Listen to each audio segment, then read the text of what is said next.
Hello everyone, welcome to the stream. We're all here. We've got volume. We've got some context. That needs to go up a little bit in volume there so everyone can hear what's going on. Got ourselves some Lost Tones versus KCB action today.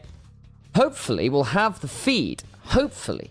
I'll double check and see what's happening with our feeds today. Glad to have you all in here. Let me just make sure I've got my my other chatter. Chat 2. Electric Boogaloo. Hey Rasad, hey Riamime. Who'll win? It'll be a 50-50, I think. It should be a really, really good game. Arguably, this will be the best series of the tournament, actually. I'm very excited. Very excited. And you should be too. You should be too. Put that over there. Yeah, that'll be about right, won't it? That'll be about right. Hey, Andrea. Hey, Solly. Hey, CP Sand. Hey, Duo. Thank you. Golgoni casts, indeed. Duo, I know your line's being stolen. Tragic, I know. Is there anything else I need to do here? Let me just check over this one. Where are we at? I'm assuming it'll be on 0. Yeah, it will be. 1 second, guys. Read this one, I'm imagining. That's... Okay, they're doing some tests on this, are they? Interesting. 1 second. That's wild. We're good. Okay, so be on here in a minute or two. I imagine they'll throw the feed live fairly shortly.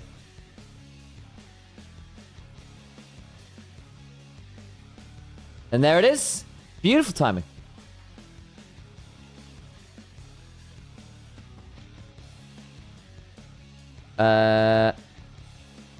Okay. Player cameras in the middle of the draft. Okay, we've got player cameras for draft now. That'll be nice. Fun. One of the next set of world matches starting Wednesday. They'll be starting Wednesday. Indeed they are, Andre. 11 PM League. Woo! Hey, Elfin. Good to see you. Weird seeing you outside of Twitch chat, mate. Good to see you over there.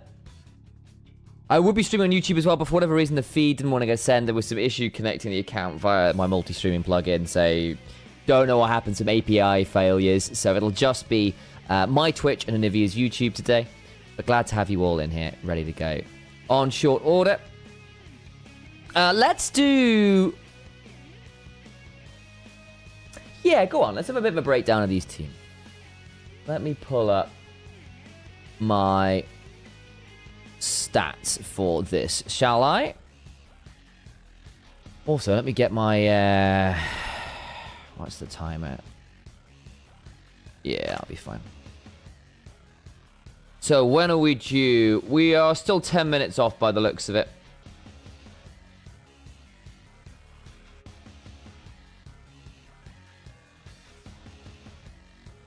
Still 10 minutes off by the looks of it. But that's okay. When I know, we'll let you know. I'll run some ads a bit close to the time as well, so we hopefully won't get them in game. It does mean all ye non-subbed viewers, you may end up with some ads. And I won't apologize for that, because that keeps me funded, and we need that in life. Alrighty then, that's moving this way a bit, this way a bit. Okay, cool. So, let's do some breakdowns of this squad, shall we? I'll pull this. Yeah, this will be fun. Can I get a... Do I have a window I can capture here? Don't think I do. Let's see if we can get a browser capture. Window capture.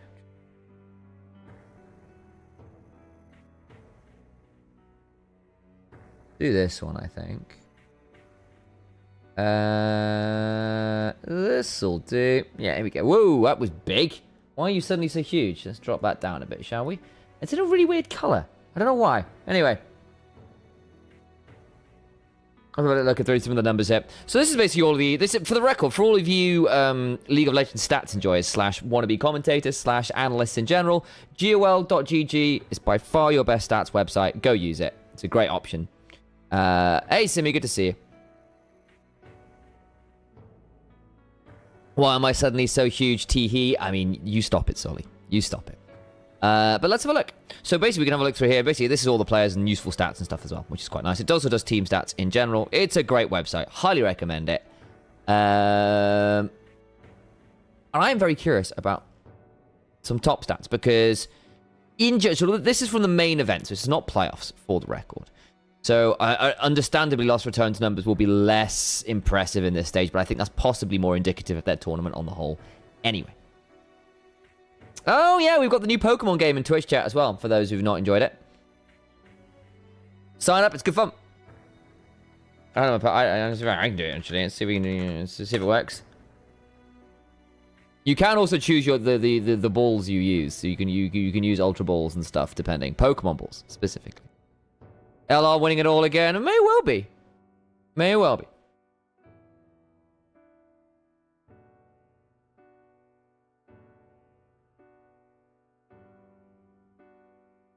But I wanted to have a look at... I am imagining... Yeah, Chasey was always going to have ridiculous numbers. He was always a big farmer. Where's Baus here? So yeah, Baus is still putting up very good CS numbers, but I'm assuming, as per ever, where is his damage percentage? Because I think he's got weird damage percentage numbers. Okay, so not as crazy low as I thought they might be. That's pretty good. Versus Mainter will be our opposite number here today. Now, Mainter is going to be actually relatively low down this list in a way I wasn't necessarily expecting. He's played a fair amount of Silent, but not particularly successfully. I am a little surprised that he is not winning a lot more CS and behind a bit more goal, but I guess he's just been... He's been on a few more weak side champions, to be fair. Poppy, Cassante, Ornn, Rek'Sai, even the Yorick game we saw was always going to be a bit of a weird one. Ooh, question. Hey, I caught a Flareon. How exciting. Thank you for the follow. By the by.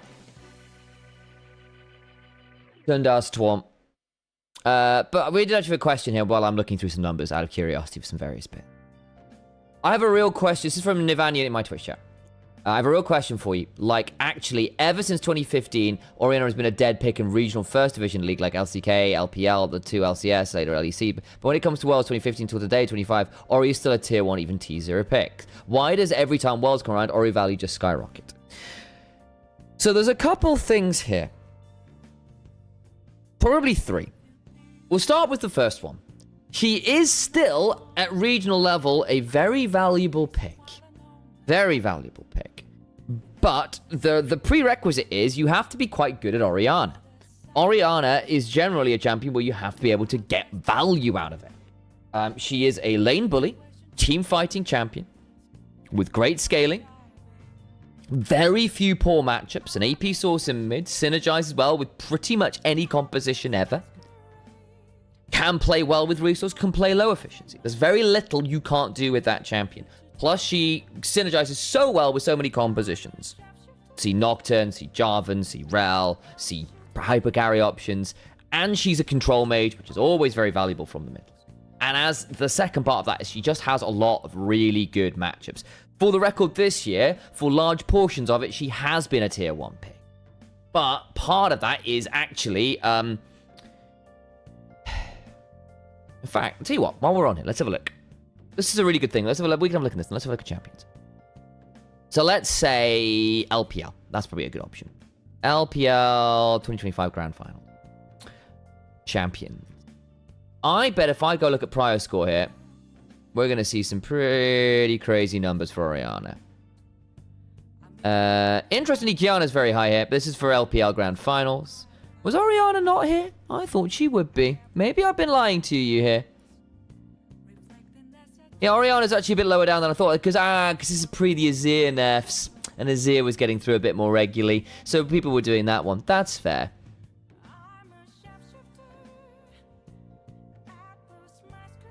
So part of it is a few of the other numbers in mid lane, namely Azir and stuff, got a bit of nerfed.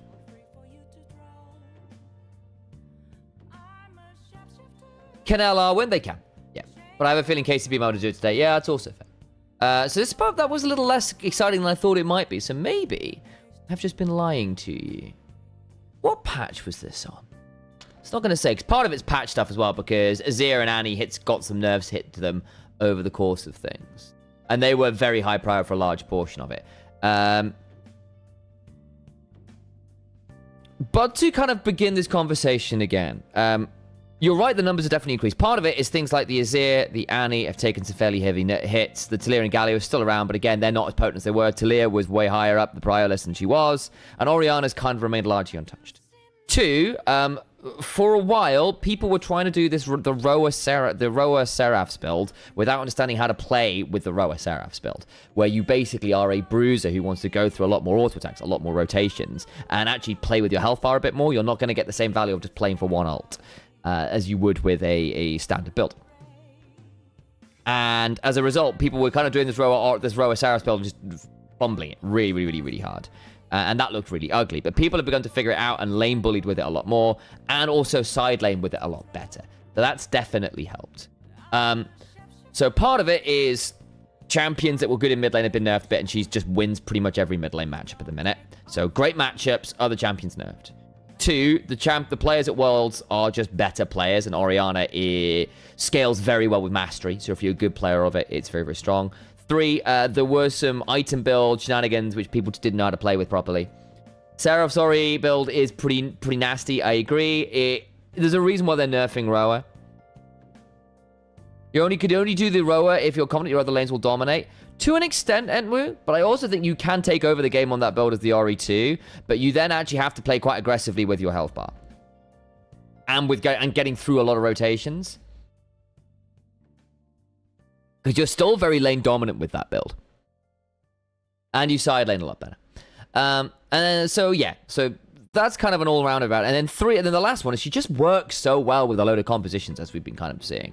Well, I'm kind of curious, actually. Let's have a look. Orianna. Wiki. Patch notes. Dissonance. So, no, she's not actually had that many changes, the honest answer. I was wondering whether there have been some changes. Whereas if we have a look at... let's see, Annie. Yeah. Nerfed in 0.18. Let's have a look at Azir.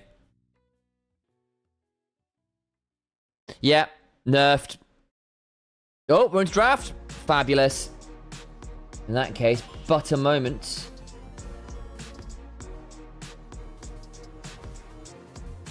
Let's pause the music. And go chat about draft. I need to add this one over here. There we go. I'll move my camera around. There we go. Move this over here. There we go. Right. There's all our players. Hello, Nemesis. How you doing, mate? Having a good one? Hello, hello, Monty. It's good to see you. Welcome to the command center. Out of curiosity, is the entire world's played only on one patch? Yes, it is. Indeed it is. And this is 25.2, as we can see. Oh, 12, 20. Good grief. 25.20. Horrific statements from me. All right. Anyway. Got the double top lane ban and the Wukong on the other side, the Rakan, the Sion, the Syndra, all pocket picks and very potent for lost returns, but that does leave the Ryze first pick open. Nemesis picked this the last time they won with it. He got picked a fair amount in the mid game, but it was still a decent pick for him. See how that all goes as we continue on. Hello, folks, by the way, for those of you who don't know, I'm Initialise. I am off and on the official broadcast for this stream. Alas, not this year, but do come say hello to me and make sure you're subscribing on the Twitch and YouTube and Onivia's chat. And for those of you who have not, consider donating / subscribing to the Twitch channel. Makes a huge deal, especially as I'm trying to make a push to make this a bit more viable as an income stream. So thanks to all of those who do help out with that one. Ryze picked in, so it'll just be, I suspect, with the fact that they left the Orianna up and didn't blind it. It's often the B1 pick. In fact, it's the B1 pick at Worlds. This will just be a Jarvan Ori combo. Jarvan at Worlds has had a pretty shocking start. It's finally picked up a couple wins, but had a very rough start to it. But they will lock in the Jarvan and the Corki. Very lane dominant. And allows them to pick the Orianna and 3 here, because it's very unlikely they flex the Ryze top. But as El Diablo in chat is pointing out, Yunara is indeed open. Yunara is a very good option into the Corki in lane, because the moment the Corki uses the Foss bomb, you can just run at him, with your Cultivation of Spirit on, you just win those extended trains. And with your speed up from your E, even with the Valkyrie, you can actually put a lot of DPS down. Yunara is one of the better answers to Corki in lane, where Corki is normally a pretty preeminent lane bully. Of course, as you get a bit later on, the Yunara becomes increasingly vulnerable. And can be a weird pick into the Jarvan. If you misuse your E in particular from your ult, you are a bit doomed, but the Bard can help with that because it gives you the magical journey to get out. Tempered Fate can buy time to get you out of a Cataclysm as well, and again is very lane dominant. Yunara, Bard, level 1, level 2, oof, very, very tough. Predictions for the series, I think KCB will win either 3-0, 3-1. I don't blame you for thinking that. They're LFL 1. They've had similar struggles to Lost Returns in the group stage, but it was more swiftly recovered from them, whereas I still think even in their quarterfinals win, Lost Returns actually had to pull it back for some pretty ridiculous deficits. They still won, and they did it in the Lost Returns fashion, but we shall see. I think this will be a very exciting matchup nonetheless, and I can't wait for it. I think Yukino in particular for KCB has been an absolute monster, so do keep your eyes on him. Here's Jarvan. The last time we saw it was impeccable, so keep your eyes on it for sure. So I don't blame people for thinking that. I'm hoping for a close series, but we shall wait and we shall see. What are we locking in alongside it now, as they didn't pick the Orianna? Isn't it just going to get banned here second then from Lost Returns? They went for the Nautilus. I really don't think you needed to do that. I think the Ori is surely the better pick here. I mean, maybe they don't want to blow all the power picks in one, but I think it would have been a big one.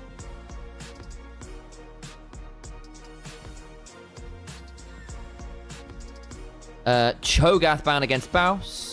They might be angling for a Yorick here, then. Slowq, in fairness, is more known for his Yone and Akali. So back when he was on Riddle and stuff, he wasn't always the most lane dominant, but really did love his sort of mid-game one-item spiking assassin-y type characters. Has also picked up a lot of Azir, a lot of Orianna over the years as well. So wouldn't hate those. And there's the Orianna ban, as we were kind of expecting. I'm very surprised they didn't lock that on 3. Was Nautilus really worth it? Can be annoying into enchanters early on. I mean, he can also be a bit annoying for the Bard. You just land the hook, full CC him. He doesn't really have that much to say about it. You can get bullied without it. Were they just turning it down for a Kassadin angle? Not a fan. Instead, they'll go towards the Hui and save the Orianna for another draft, I guess. Hui is decent to rise. You outrange him. You're a good poke option. You follow up on Jarvan well because, again, you lock everyone in the shot glass and you throw all of the paint in the world in there and they kind of die to it. Blind cleared. Good into Hui. Nautilus has a weird time because, again, you try and CC him. You kind of buffer through it by having your dismount, which can be a little bit frustrating for the Nautilus. Hope Reckless does a carry game on Bard. I mean, he was the understudy, right? Maybe he's learned a fair amount. Is this an Neferi game or a Zed game? I think Vi's probably more simple, as we've seen, a bit more pocket picky. He could have done Neferi here, actually. I think Zed would have been harder. Zed is often picked into champions that don't duel that well early, and Jarvan actually can do a decent job into the Zed, especially if you misuse your shadows. Is this going to be just a Vi top? We've not seen that in ages. It's a Vi top. Diablo, you had it. You had it. I doubted it. I saw the Vi and went, that's going to Velia. And then I kind of dismissed the Baus Vi top. So there you go. Good reads. Shout it out where it's due. Hang on. There it is. Go, got it. Xante's fine here. It's not particularly exciting, but is that really what you wanted out of an R5? I guess you're expecting to be into the crit Vi top.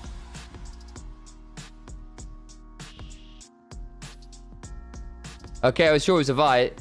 The hell is this? So this is something that Baus was doing particularly in winter.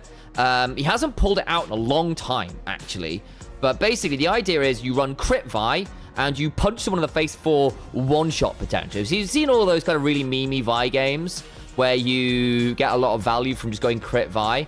He basically gets all the resource of laning and tries to use it that way. It's not fantastic early, often dies doing it. But as a Vi, you got a lot of mobility. You just charge to Valhalla. And in fairness, with the Neferi, between Neferi and crit Vi, you will absolutely eviscerate whoever you hit with that combo. And Yukino in particular has to be very careful about who he locks in the pit, because the counterpunch of that Vi coming in on the Jarvan in particular can probably lead to his death quite early on.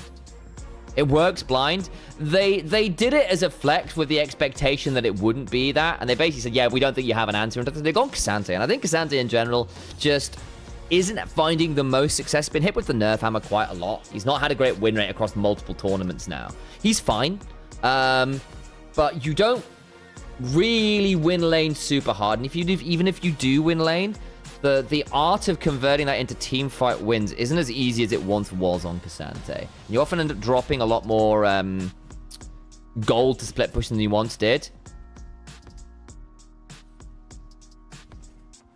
So we'll keep our eyes on that one. Baus Winster incident. KCB with 2 imports, yeah? In fairness, they've got a great squad to KCB. I think this could be a very exciting one. But let's get onto the Rift and get ourselves ready for some early action. I should have run some more ads. I do apologize. Anything at the level 1?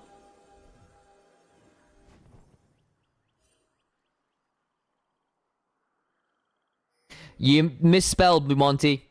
You got a P in the end. Is the idea. There you go. Minions have spawned.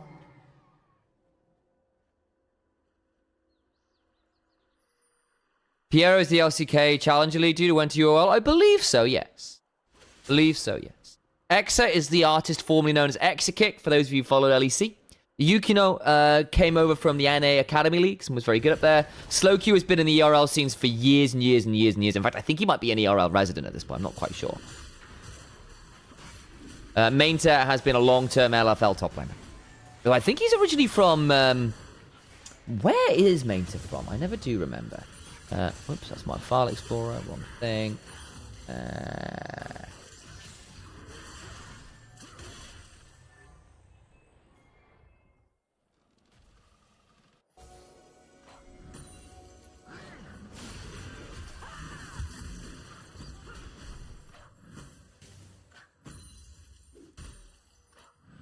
One second, guys.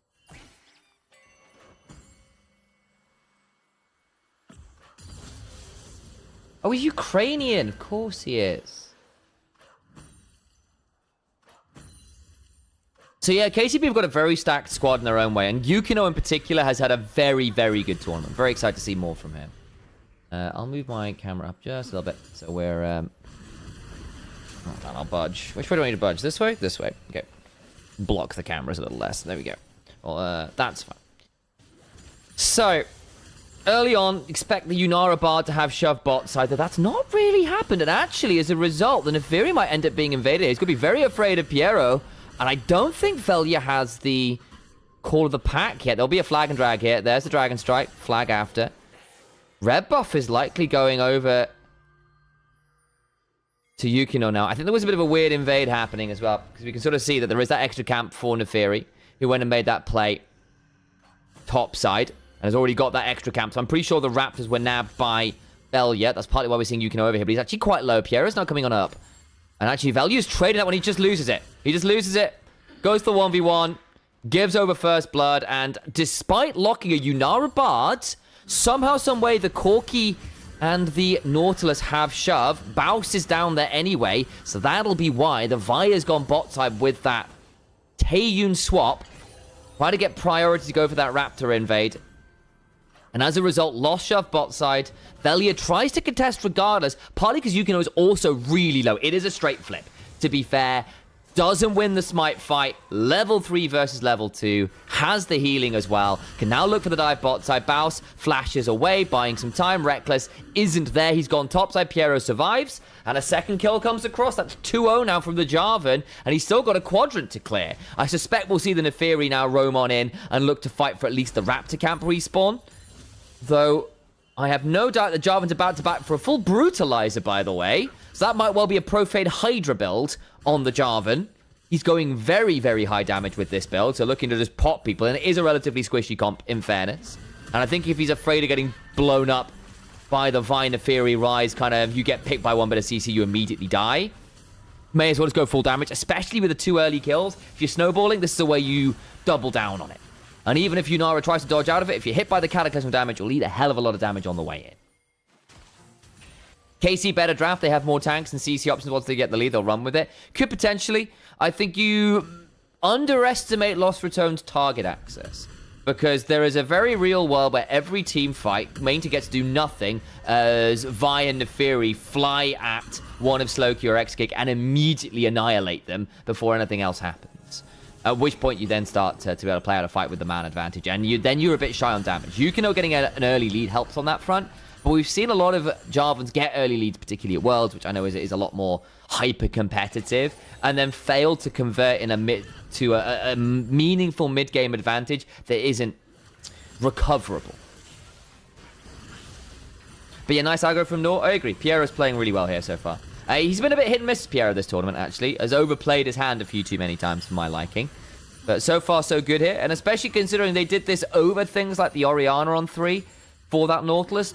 Delivering so far. Good for them. Oh, on the 3 streak as well. Thank you very much for that, Corey. And congratulations on the 7 streak, Sleepy. And the 35 streak, Solly. Oh my days. Yeah, Jarvan's likely going for a Profane Hydra build here. Does allow for things like Edge of Night, potentially, which could be quite nice into the Vi, especially if she's not going to be running Smite with this build, so can't just take off spell shields for free. Early Dragon secured by KCB. Not going to lead to all that much. I'm not really sure what Lost Returns saw in that. They don't find a true contest. They kind of just go in and play Safari League of Legends and just look at the wildlife. I love the Pokemon game. It's great. I picked it up from a friend of mine, Airy. I don't know whether you follow. I find Solly will know it because we're friends. We're both in Airy's chat occasionally when she does stream. She's not streaming in a month or so. But she does some cool things.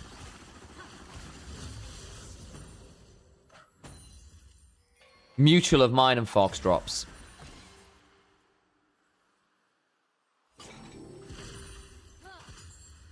But as a big Pokemon enjoyer, and has that in her Twitch chat. We stole it from that one. I said, since the alloy comes target-based, the pokes will be deadly once the mid-game starts. I agree. Yeah, the Hui follow-up on Jarvan gets kind of nasty, and on the whole, Lost Returns comp does one thing, and that's go forwards. Yunara and Rise included in that. Quite sharp. Hook. Into the Ignite. Crowny's going to have the barrier. Piero gets a bit of a shield. He's got 5 seconds on his heal, so he's not going to care that much. Interesting to see Crowny go for the half-bound axe first item. Guess he's going Kraken Slayer, and that's just the item he had to hand. The 18 seconds slower, is it? Wild. Odd. Wouldn't be on that crazy delay.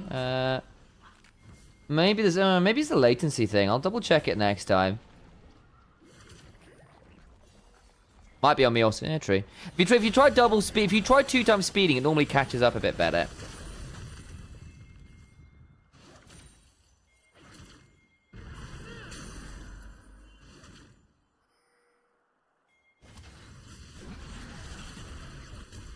So, grub start. Value's going to come on over.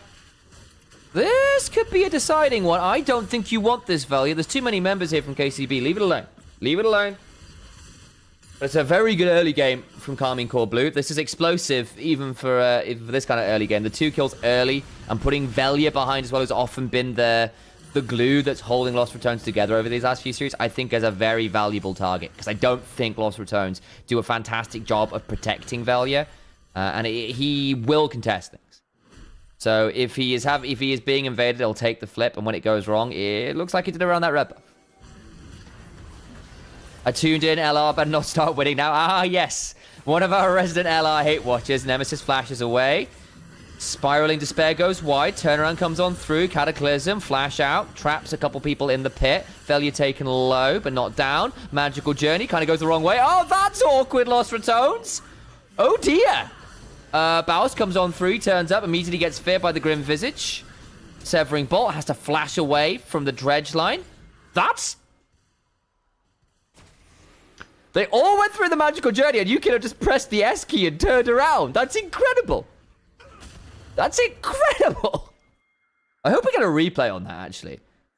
Because basically what happens is it's looking a little bit dicey for KCB. Yukino turns around and Cataclysms and flashes out to buy some time because basically Reckless and Nemesis don't have their mobility options to get out of here, really.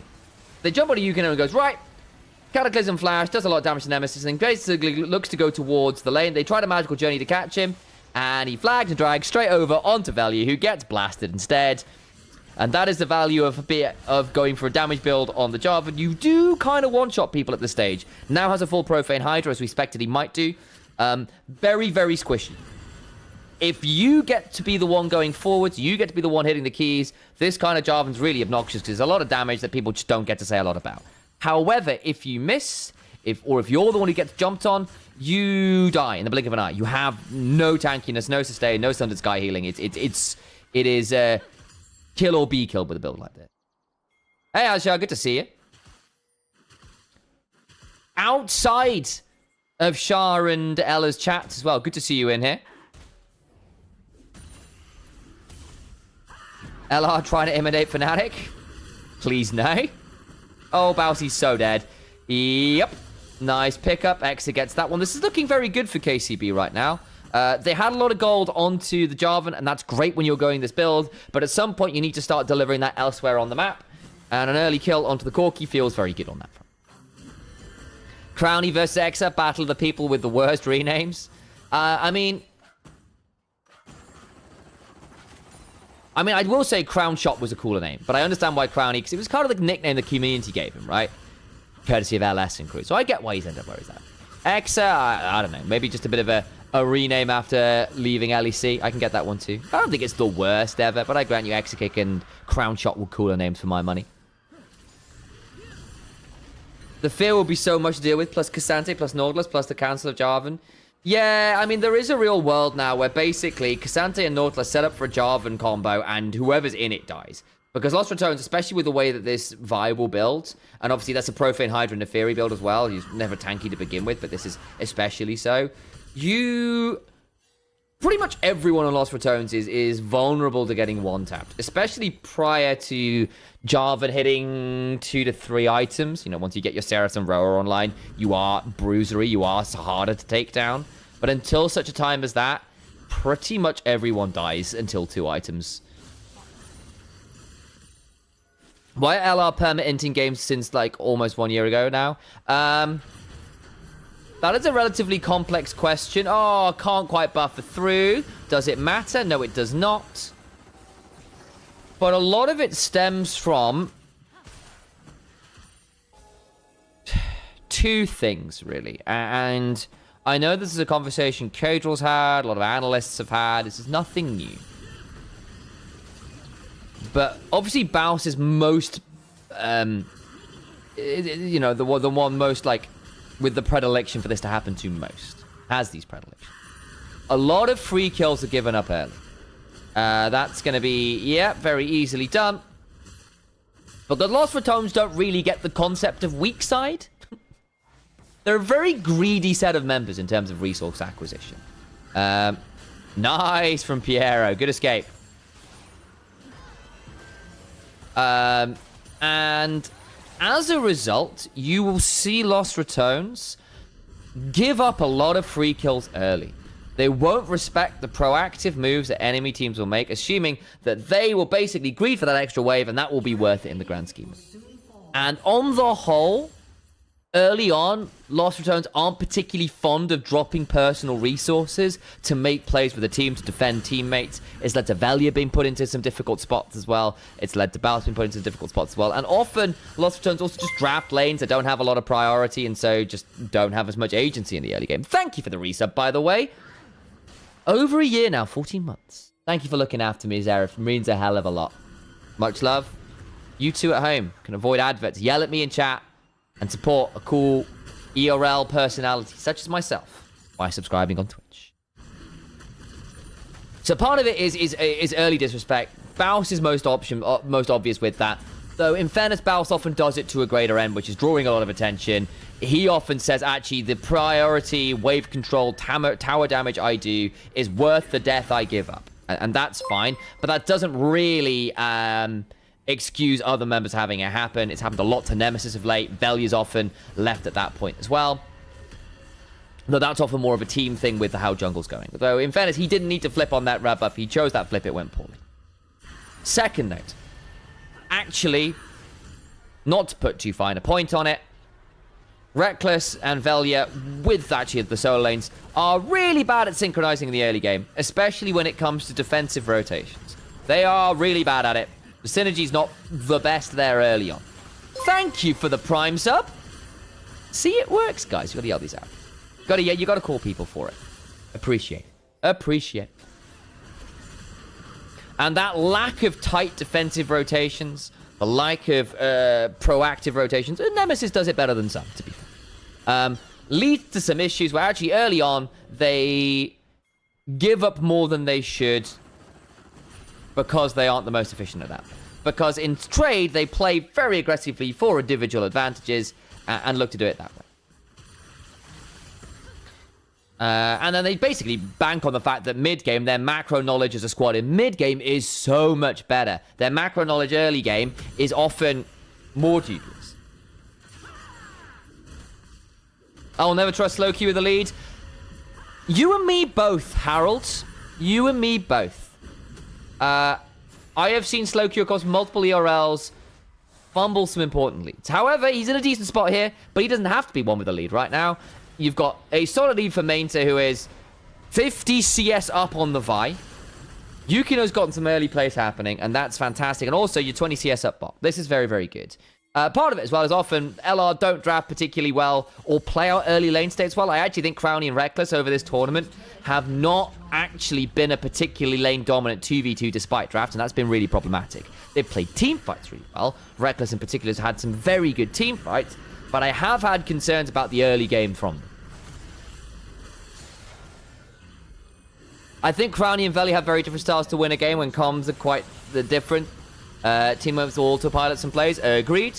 You can hear it in comms as well. I actually think that the early game decisions in comms can be uniquely... I'm saying selfish, not in a necessarily a negative way, but in a way to define exactly how Lost Returns likes to play. And it is often for, I am not going to move to this play because, frankly, I want to get this wave. Every player does that. There's not a lot of sacrifice in the early game that Lost Returns really wants to do.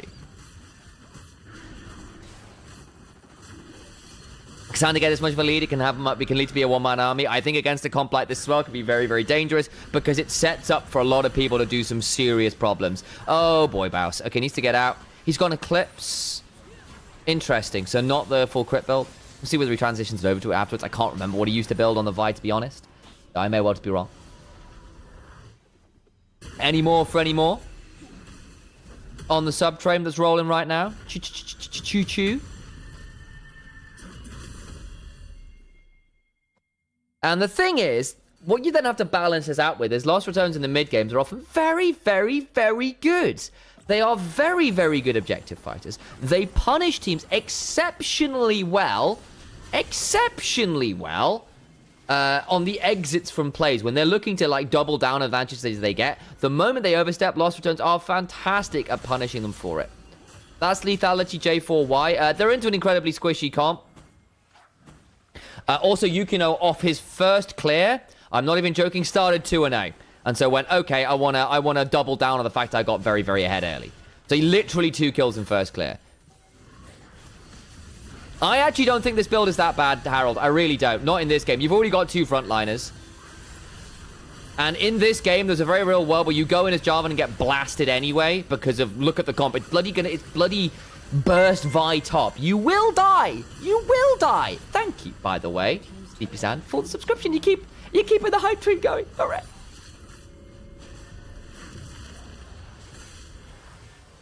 And keeping the gift sub going as well. Thank you for that. And shout out to Parky as well, wherever he is for that one.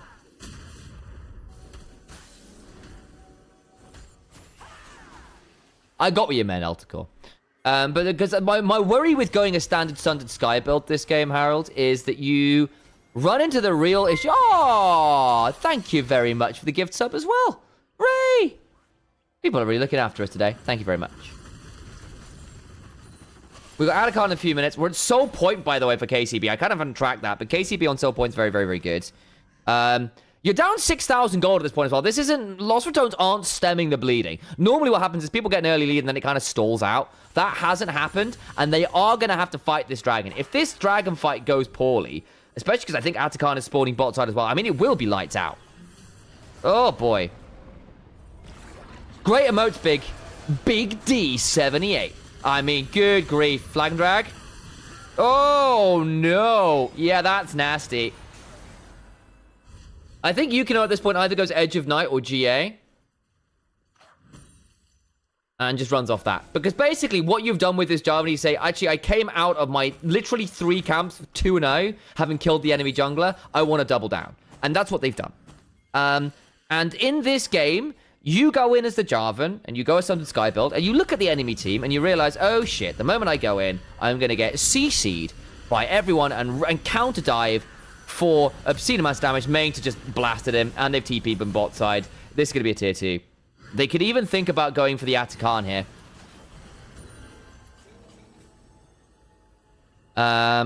It's a big one. And he lived. Yep. And he lived.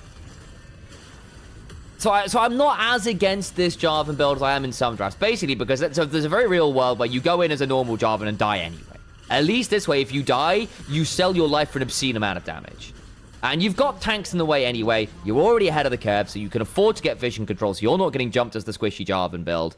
Instead, you jump people for an insane amount of damage. Yeah, I just came out of the bush. Footwork. Q, W, all out. Redemption. Q flash. And Tofo strike. Yeah, this game is done. Feels it. Feels it. Feels it. Not gonna lie. Not going to lie. Though, to be fair, Harold, so like, I am curious, because obviously Harold, for the record, is an ERL coach in his own right. Did some amazing work with Matchco and stuff back in the day in the Italian scene. Lovely friend of mine and Alex as well. Has been a great part of the community for a long time. So I do generally trust their wisdom. So I'd be curious to see why they hate this build in general. I get why I've seen it go wrong, but there is a particular reason in this game why you hate it. Assuming you're paying attention at this point, actually. Because I would always be interested in hearing the counterpart. 8,000 gold up. We've got 10 seconds on Infernal Soul. I mean, this looks tough, guys. At least you've got 2 items now on Lost Retones. And you've not got third done for KCB yet. You do have upgraded boots. You've got Chainless Crushers. You've got Armored Advance. That's pretty scary. That's pretty scary. What do we get? Okay, here we go. All out, flash away from Bows, depth charge, crushing, more, spiraling despair. That Tempered Fate is good. Bows gets a good shield, but dies to the Severing Bolt regardless. Over the wall goes Yukino, may end up dying. Does. That's not bad. 1 for 1 of the junglers down. Really good stuff from Reckless there. Really good stuff from Reckless. And in fairness, that's the squishy Jarvan causing you to die. You don't... Oh my god, hang on the damage back. I don't know about this one, Lost Retones. Call of the pack, W back, badly timed from Veli, he's dead, Nemesis is going to die afterwards, Slow Q goes golden. I appreciate them trying to take the advantage they could get, because that looked doable for a second or two, but Mainta just shuts the door. If one bite goes fad, this Jarvan won't be useful for the next 15 minutes. I can see that thought. But I guess my thought process is like, actually, even if you go a non-squishy Jarvan build, at 2 items, you still just get blasted by the turnaround from Lost Retones champions anyway. And at least this way, you kind of just become more of an independent carry. But they went too far, because this almost looked great, but Exekick was holding on to the Valkyrie. Velia gets dragged out, and that's very well-timed Pathmaker from Mainta. So even with the call of the pack, Velia still goes down. They get to pick up the Infernal Soul. They picked up Atakan in the picture-in-picture. This is looking pretty done, guys. This is looking very done.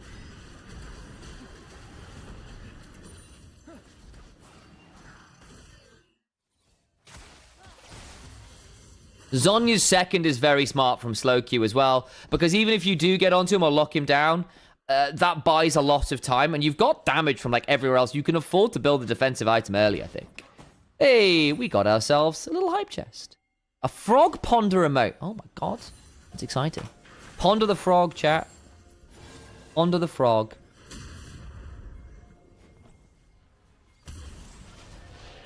True, they had to try. There's no world in which you don't try there, but this is going to be a pretty frustrating, especially because it's quite a few powerful picks in here. The Yunara, the Bard, the Rise.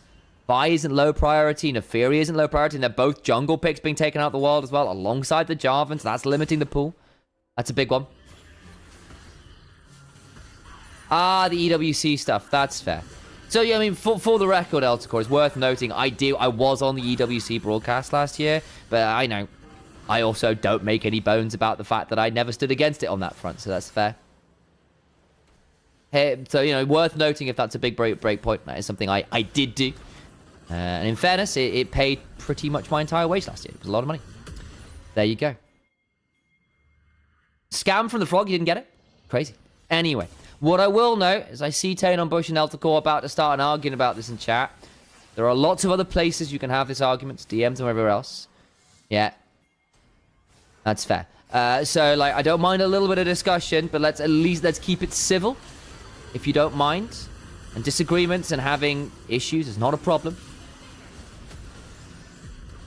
I wanted to, but the show I was on, Karu, was shut down. Basically, the broadcast was on the last year, wasn't on this year, and they couldn't find a space for me. So, bit of a shame.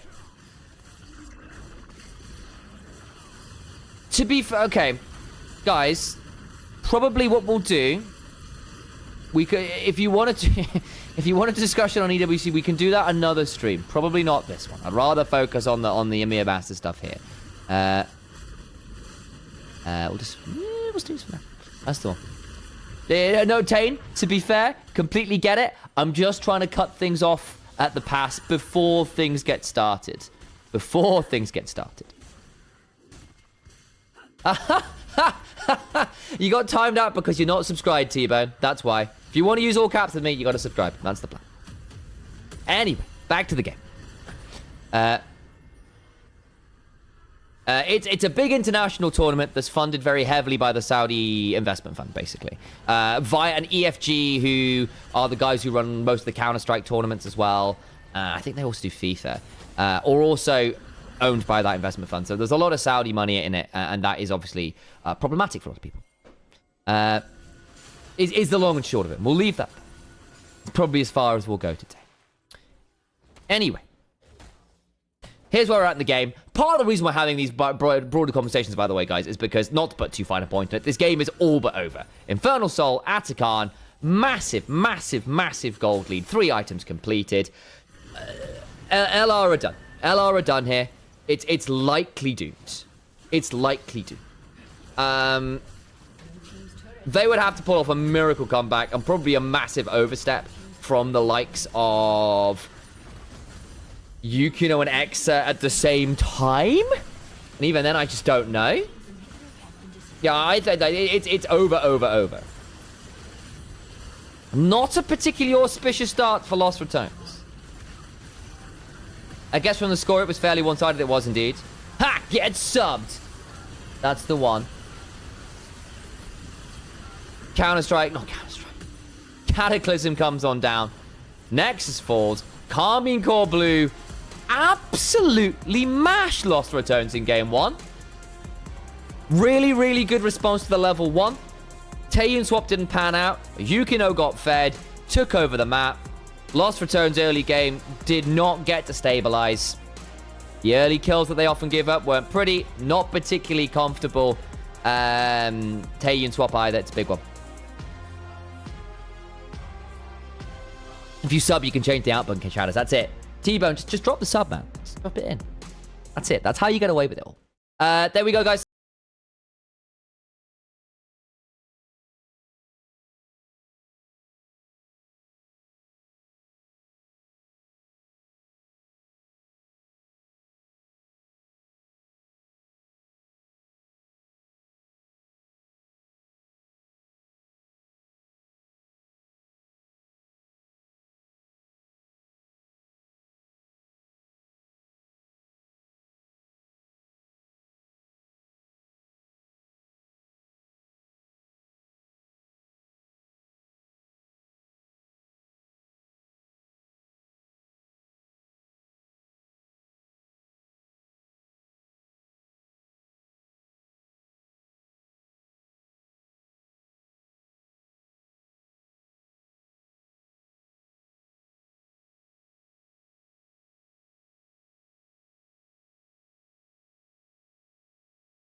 Bit of a clean sweep.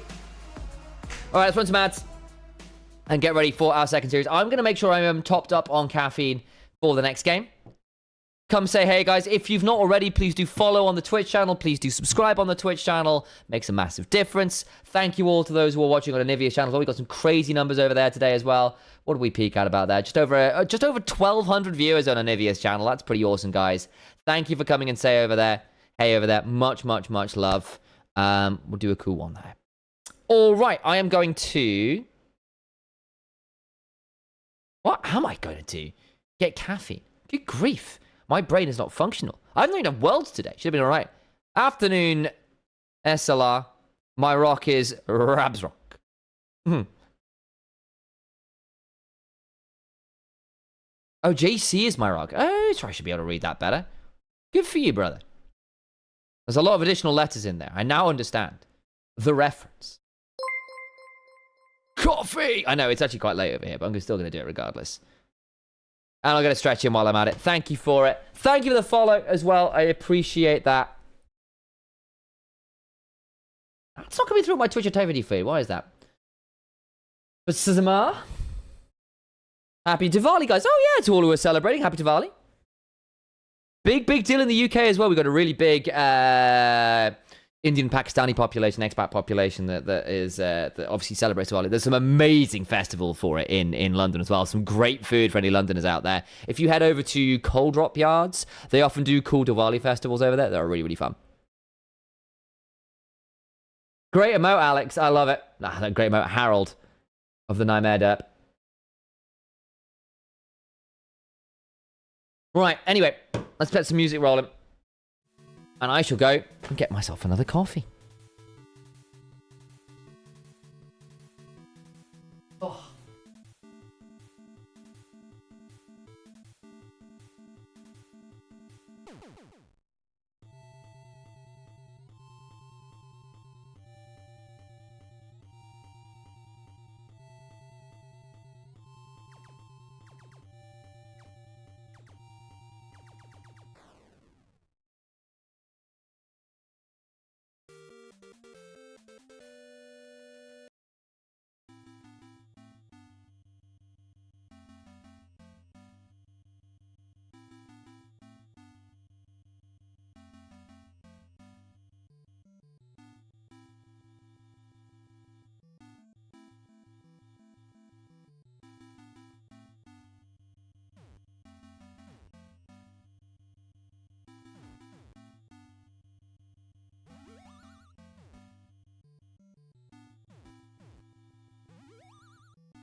Return, chat!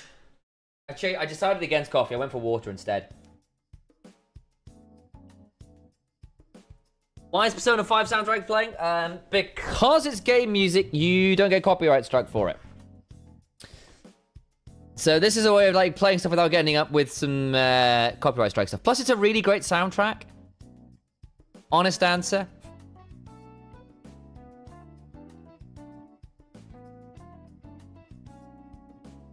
I actually have a Persona 5 electric piano sound set up on my Nord for that reason.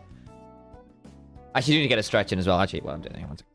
But that's genuinely why. It's if you're playing standard music, it gets copyright struck a lot more aggressively. I missed game one. How was it? Lost Returns got absolutely annihilated. Persona 4 Golden has the best OST. I completely understand you. I disagree, but I completely understand. Persona 5's kind of slightly more jazzy, lounge-style music just really vibes with me. I think it is so cool with the aesthetic of the game. Let's Twitch vlog some music. I could do that at some point. To be fair, how much time do we have? Let me go find out. Where's my timekeeper? Oh, no, we don't have time. It's only 30 seconds. Maybe next break. Next break, I'll play some music. Agree. But the whole series have good music. I mean, yes, it's true. Persona in general has great music. One of the reasons why, like, to be fair, I am very aware that my opinion of games is very heavily covered or colored by the music they have. So there's a reason why I love a lot of Final Fantasy games. The music is always goated. There's a reason I love Halo. Again, the music is phenomenal. There's a reason I love The World Ends With You, which I also play quite a lot of. Again, the music is incredible. What's another good example here? I mean, Persona, right? We've just been talking about it. Phenomenal music. And personally, that's a big deal. I'm a big music person, so games with cool music go a long way with me. Yakuza, again, incredible music. Bakumitai, also phenomenal. Oh, damn, hopefully they bounce back. That'll be the plan. They're on blue side this time around. Banning the Rumble. They fumbled the Taeyun swap so incredibly hard as well. Like, it just gave over so many advantages. Hopefully they can fix it here for this one. I still owe Grumpy a stretch, which we'll do after the draft. And a hydrate. Courtesy of Diablo, which in fairness, I did get some water, so I can do that.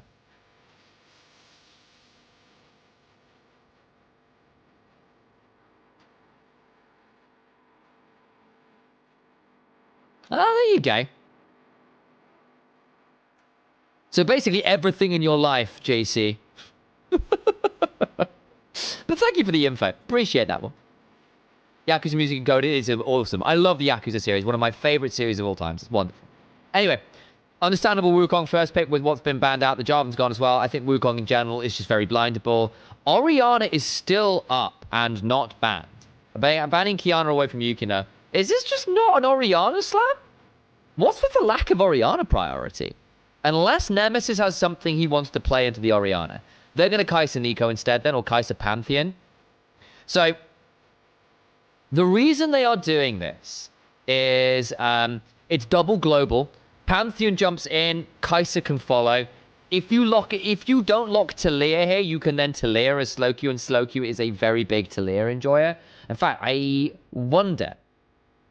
Let me go double check Slowq's numbers on Ori, because I have a feeling his Orianna is a bit mediocre.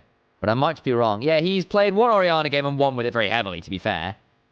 Let's have a look at his Orianna. I say he's played. I take it back. His Orianna has been very successful over his career. He's like a 2/3 win rate, 16 games.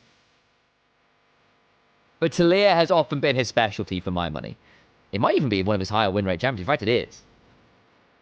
So they're going to Galio and Xayah as a response to the dive core of KCB. It's also a global to follow the Pantheon and potentially the Talia. Killing Crowny this game will be a lot harder. Wukong with the double ults, Galio following in, Crowny with the ult as well. Big deal. Hard deal. I am so surprised to see the lower Orianna prio here. But the Talia is a great pairing with the Pantheon. This couple used to be first pick, first ban for half the year. It has been nerfed. Though it's worth noting Pantheon has received some compensation buffs after they pushed him a bit far in 0.19. So he is a bit better than he was, and he does duel very well. And Yukino in general is a very, very big Pantheon enjoyer. He's put on some insane numbers. So you've got triple global for KCB. And LR do have tools to deny the dive in the 5v5 in particular, and the Galio can follow some of that global priority. But you are in danger in the side lanes in particular of getting overloaded before you get to survivors. Why the Xayah ult in general will be very important. And I think KCB might need a couple ways to blow that here. They've already banned the Rakan, so you don't have choice support pairing there. But a lot of the other options are fine. Alistair actually pretty good as a way of dealing with some of the CC and upfront burst. You are also quite good defensively because you can headbutt away parts of the engage combo. Don't have the Nautilus pairing for the Kai'Sa, but it does mean that the Nico is a must ban. The bar is already gone from game one because Kai'Sa Nico is incredibly lane dominant.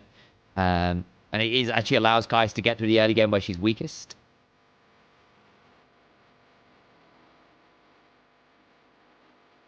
Whoa, no, come back, chats. I need you. Managed to click on the screen, and the way because I've got a projector up, it's just going away. Come back. And YouTube chat, there you are. Cool. FNC Yukino, I mean, I wouldn't hate it if you want to take the risk. He's a pretty good prospect. There's a few other ones you could talk about as well, but Yukino, I think, would be one of my options to try out at the very least. Looked like X has a twin as a coach, just like X was standing up. Aatrox, pseudo-blindable. Good carry. Good to a lot of the tanks. Sion's already banned, so you don't have to worry about that one. Is decent-ish into Poppy. Though your combos with the Infernal Dash can be a bit awkward. You have got a couple Dash champions here in the Pantheon and the Kaiser. So worth noting, it's a fairly good Poppy angle, I think. And it's more defensive tools to sit on top of Crowny and keep him alive. It is also worth noting that Nemesis and the way he plays Galio is as a carry. He often puts up 1,500 DPM games on Galio. So don't take this as necessarily a low damage comp right now. Could also be Poppy support, and I'd be happy with that too. They're going to go Braum. So this is full all in on keeping the Xayah alive. They are all in on anti-dive. Oh, that's an interesting option. Very good into Braum. Can cleanse his passive. You can knock him out of things. You help outrange Xayah by giving the Cozy Campfire outrange. You'd be a little bit one-dimensional in your engage if you win it, though, because you basically just have to watch for the Pantheon. That's a little bit too counterable. So they need someone else who can dive into hell with you. So they've gone for the Alistair, who can theoretically shrug off the burst and the anti-dank or the anti-dive CC. So we've got full dive triple global from KCB versus all of the anti-dive. Every single champion brings anti-dive. Like, literally all of them. If this comes down to 5v5s where KCB blow their wad and don't get the Xayah or don't get value, they are going to have a tough time. I think if they get enough value on the dive, though, or Crowny is forced out of a fight, the consistent DPS of the Kaiser, Talia, Aatrox, even the Pantheon going through an extra rotation if he gets a couple kills, should be better than the much more burst-heavy single target carry or single carry comp of Lost Retones. Though I think KCB's job of actually threatening Crowny, especially if they aren't getting control of objectives, especially if they aren't getting good flank angles, is going to be tricky. They need to make sure that when they dive, they do it well, or the defensive tools are going to be very, very tough. I think this gets to be a very explosive skirmish and teamfight game. Watch for the globals from KCB. Watch for the responses from Lost Returns. Again, it is worth noting that Nemesis will go full AP, so that will help with the damage profile. And again, Wukong's not low damage either. But there is a very real world here where you just go through a rotation as Galio and just don't win the extended DPS checks. Rakam was banned. Rakam was banned. Aatrox could have a field day here. Yeah. Because there's a real world where you go in as the Talia, as the Alistair, you use your Kaiser ult, your Talia ult, and everyone's blown all their cooldowns, and then the Aatrox comes in into a quad melee team and just mashes them. like Aatrox coming in as the sweeper at the end of the play could make this very messy. I agree. And Mainta is a big enjoyer of the Aatrox when he gets the angle. Thank you for the follow, Elfin. Glad to have you on over here. I know you've been following the various LPL streams and stuff as well. And obviously, I see you over in Onivia's chat right now. But thank you for the follow over on the Twitch as well. And if Crowny is disrespectful this game, which he has been known to be, that will prove to be very problematic for Lost Return. Nemesis, I think, is best performing champion at the tournament, though, has been the Galio. And often, I think, of late, anti-dive has trumped dive quite regularly. Been following the days since LJL, lol. Just never follow you specifically for some reasons. But I say, Elfin, I feel like I've seen you around for a long, long time. You've been here since the very start of mine and Nymera's little career. So appreciate it. It's fine. I understand. I forgive you. You're here now.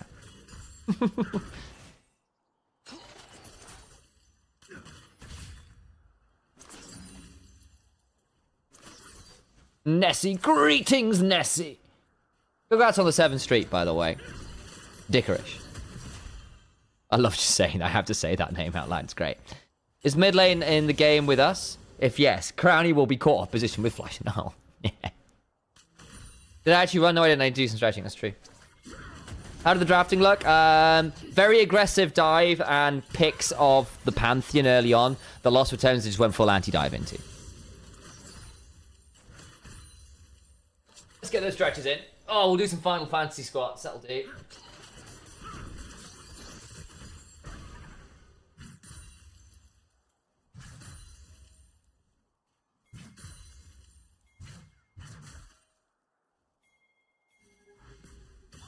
Oh. There we go. The void. I know. I exist in a permanent casting, like, time zone. Chair casting. I know. Incredible. I'll allow that, but that's a very funny auto mod. Percy Allo comp is much better because it's really easy to play. I agree.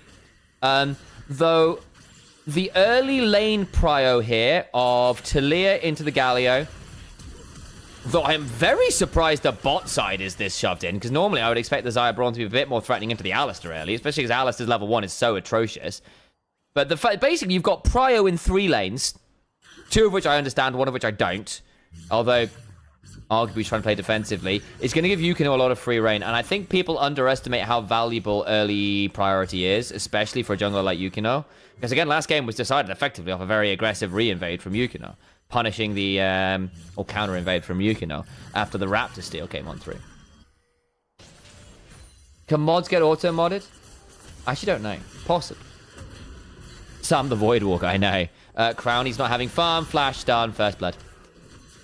Oh dear, they were trying to help get shoved there, weren't they? Oh dear, this is looking dire for Lost Returns. It's only, again, it's only first kill, but that is... You've lost Flash Barrier on Crowny, heal on Reckless, in trade for just double summoners on Piero. We didn't see what happened. I hope we get a replay. That'd be nice. You know what? Fine.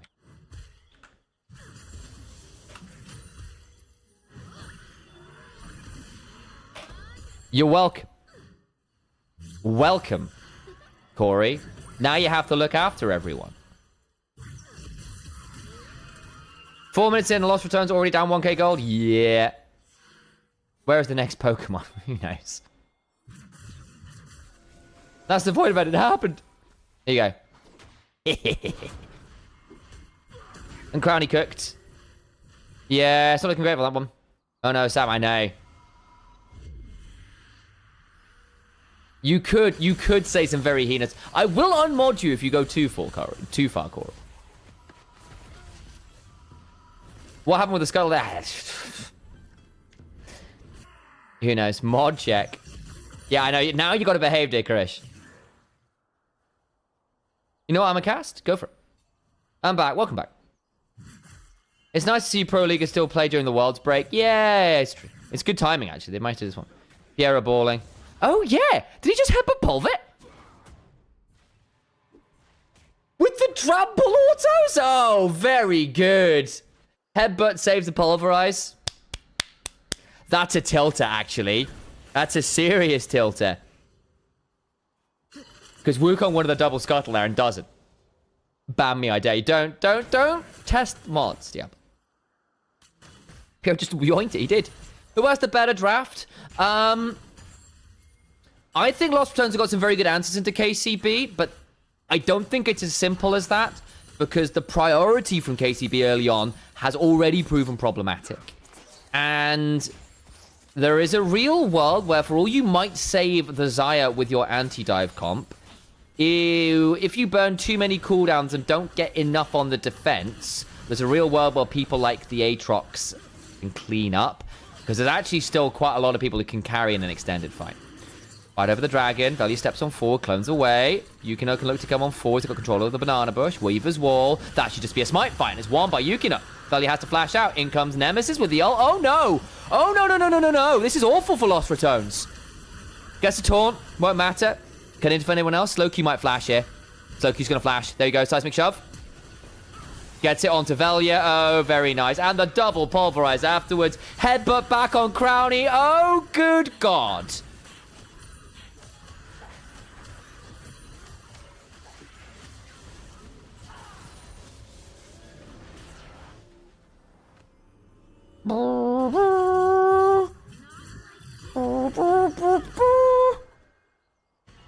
That is about as disastrous as it gets. That ult from Nemesis did nothing. And then he tries to buy time for the rest of the team to escape, and they just don't. So it's a 3v3 flip. And basically, they have control of the banana bush, and Slow Q comes over faster. They win the fight. They come out of the hero's entrance, so Nemesis doesn't actually get that much value. Piero picks his re-engage moment so well. They get the taunt, but that doesn't actually buy them enough time to get out. Lost Returns just needed to burn flashes early. The problem is Crowny doesn't actually have any flashes, so Reckless is trying to body block a little bit there. But the double pulverize still comes on through. Gets beyond for the headbutt. Slow Q with a very good flash. That is nasty.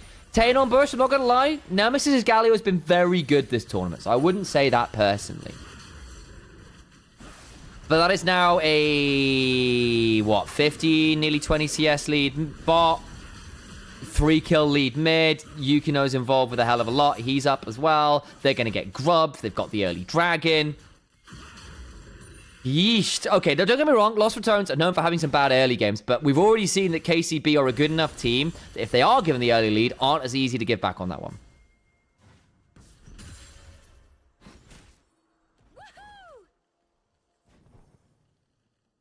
Yeah, the Vi was supposed to be a kind of like aha gotcha thing. It didn't really work very well. And in fairness, Baus has played Vi top before. And they just fumbled the early Taeyeon swap. Because Vi doesn't get to play at level 1. Which is why they Taeyeon swapped it. But then it basically gave them up all priority in the lane. So the Corky Nautilus got to mash them early. Nautilus got to invade with the Jarvan. Put Velio in an awful spot. Got Yukino first blood and went on from there. And then they dove bot.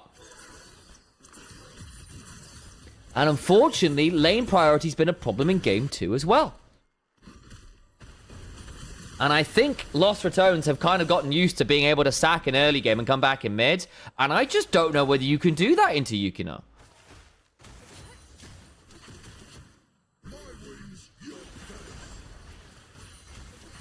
I actually prefer LR's comp towards the later game, assuming this for 30 minutes. I mean, I agree. They've got a lot of tools to punt. Like, you will get late enough that the Kai'Sa win rate curve point comes back into 4. And that basically is that Kai'Sa's win rate in solo queue, despite her being a very good scaling champion, actually falls off a cliff post a certain point. Basically, because a lot of Kai'Sas will inevitably yeet themselves into the void in an important fight and cost the team the game. Especially if they're the ones with the gold. Because as Kai'Sa, you are obligated to dive in a lot of the time. And doing that later on gets to the point where rather than getting chunked by someone doing it, you just get 100 to 0 because damage just gets higher. And in this game, there is a very real world where the Kai'Sa goes diving into a Poppy, Wukong, Galio, Xayah, Braum, and is immediately CC'd for 30 seconds and dies forever. Where's Rowlet? Oh, hang on.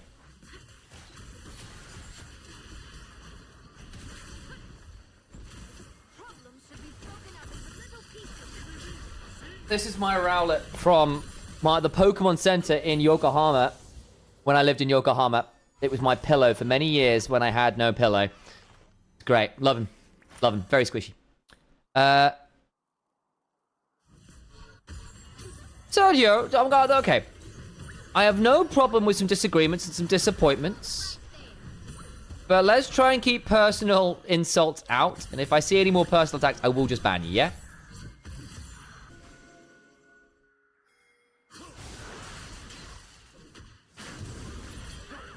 Oh, wide Rowlet Valley is having a rough time. That's in Onivia's chat. Like, I have no issue with people being disappointed, saying someone's not playing well, all those kinds of things. But there is a level to which is acceptable, and that is going beyond it for me, okay? Why does Reckless always have the lowest stats on his team? He's played a lot of enchanters, to be fair. Which generally have higher KDAs on that front.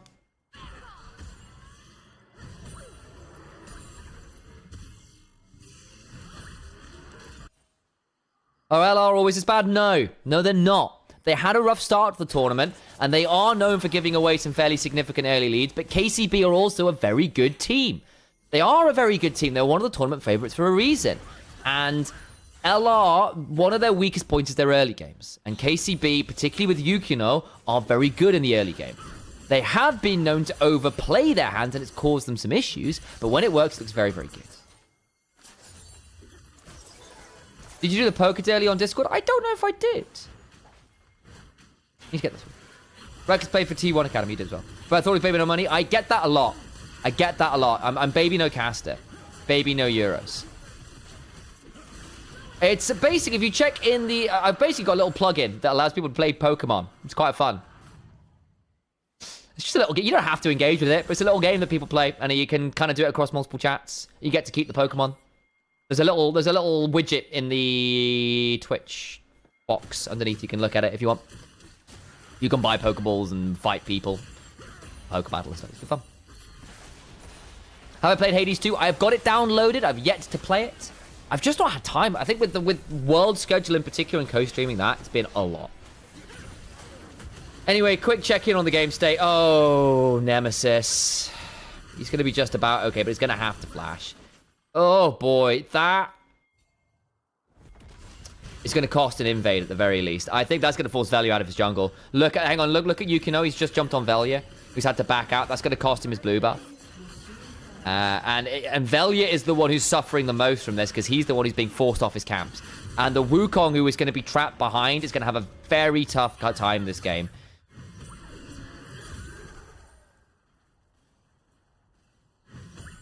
Baby actually has no money. It's true.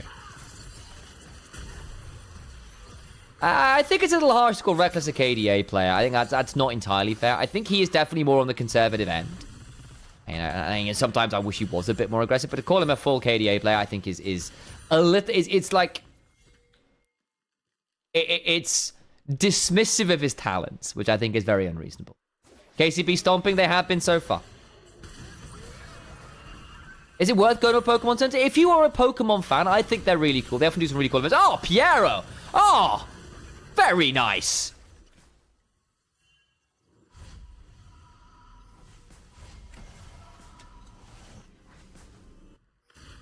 Piero also had some very bad games earlier in the tournament. In fact, let me go double check something. I feel like...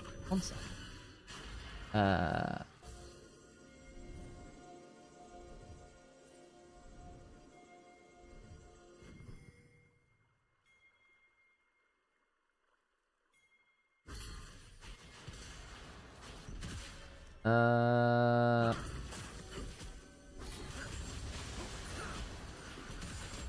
Was it in this one? Yeah, versus KCB. Okay, for versus Verdant, Piero had an atrocious Alistair game. So Verdant in the Swiss stage went 0-9-8. Had an awful, awful, awful game. I knew it was against an NLC team. I was trying to see what it was. And we are actually seeing Piero really locked in. He is a little bit volatile. Him and Yukino, when they don't pop off, will just in. Because they are very, very proactive playmakers. And Verdant were ready to punish. That's not quite how it works, unfortunately, versus Lost Returns, who don't have the same strength in the early game, and it has been problematic here. It's led to a very big lead for Slowq. It's led to a very big lead for Yukino. The Kais is up 2,000 gold as well. Of course, as we said, team comp-wise, Lost Returns do have some answers here. It can get very tricky. Okay, not the best taunt, but it might be enough. Piero holds some time. Yukino flashing out. He's in dead. That's actually really good from Nemesis. Herald's been started but not taken. Velia has to go to the other end, but he's now in the enemy jungle. Mainty could look for him. He needs to get out of here. Can he get interrupted? He will. He's going to get interrupted. Found. Velia, I think, is getting traded. That's unfortunate. Oh, not the best escape path. I get where he tried to back where he did. It doesn't happen. Mainty gets him. So that ends up being a lot of... Hang on, that's 4 ults from Lost Returns to only trade jungler for jungler. At least Baus wasn't there. And might actually get first turret. No, he's not, because Loki's going to get it topside. Damn. At least they trade turrets. But they only get the one. That's feats of strength over to KCB at this point. I mean, it was already there because they had the objectives early with the Grubs and the Dragon. X is going to get mid turret as well. Yeesh. Rough. Rough, rough, rough. For a long time, Reckless wasn't building the Redemption, to be fair. But I'm seeing people in chat, because actually, he wasn't building it. Whereas basically everyone has been first starting Redemption, like nearly every support right now. With some very notable exceptions like the Meek. Yukino didn't really have a way out there. Good ult from Nemesis, but then Velia didn't want to get trapped in the pit 2 levels down versus the Aatrox. Understandable, but then can't escape regardless, so ends up trading 1-for-1 and no one gets the Herald. So we go again, but there's a lot better ults available for KCB, and you've burned Xayah ult, Braum ult, Galio ult, Wukong ult. You don't win that Herald fight, so you have to give it up. Dragon's now in 15 seconds. You aren't going to have Galio ult. You can't fight this. It's going to be so point for KCB because they can't fight with these ults. Because they don't have the anti-dive tools properly anymore. Not really. Zaya's got flash barrier, which is something. But I think the ult difference is so problematic here that KCB can't afford to fight this very freely. You can maybe look to trade Velia for it. There's no Atakan if he dives. I don't know. It'd have to be a very good bow cell. Nemesis is going to try and shove topside. He's got teleport. But I think this is going to be very tricky. Already, Mace just runs at bows, gets the W off him. There's a dragon down. Yeah, they have to back away. Nemesis at least gets free time topside. That's the trade here. Which is, you know, all right. Be right back. Oh, and then immediately Zeref causes some trouble. I am still here, Zeref.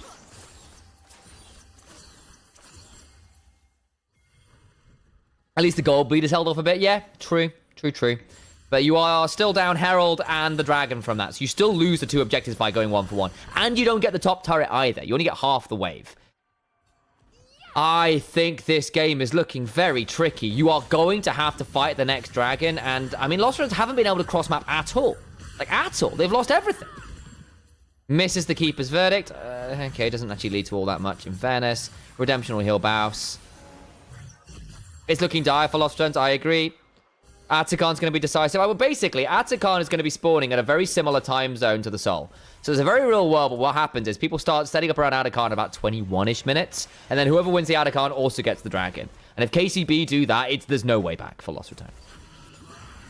Getting this bot side tier 1 will be nice because it helps set that up. In comes the Weaver's Wall, Keeper's Verdict is not going to be required because it's already down on cooldown, so X just gets to ult in with the Killer Instincts and get the kill. Held into tier 2. There is no Poppy. I mean, Lost Returns. It's limpid. That's not the best option. Limp. Let's go with limp. People have limpid eyes. Clear pools. The wrong choice. Tepid would have been better. I went for the wrong word. Oh, no. Attack the global. Attack the global. Phase rush. There's a flash on... There's no flash on Yukino, but I think he's just fast. He's a Pantheon.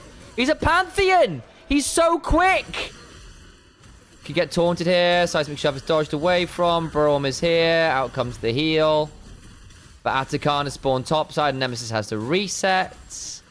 They can set up around this because Yukino has cheated his reset timings. Exa doesn't have ult.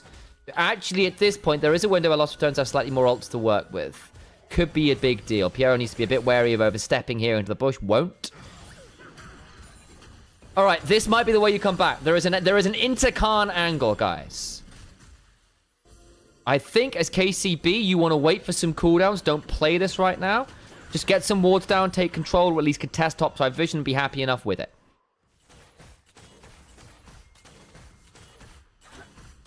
Slow Q definitely saw the PayPal notification without shove. He basically said, I bet Nemesis walks this side of the tower because there's more space. And Nemesis went, yeah, I know you're going to do that, and I'll walk the other way. But because Braum was there, Yukino didn't want to actually W forwards with the shield vault, so...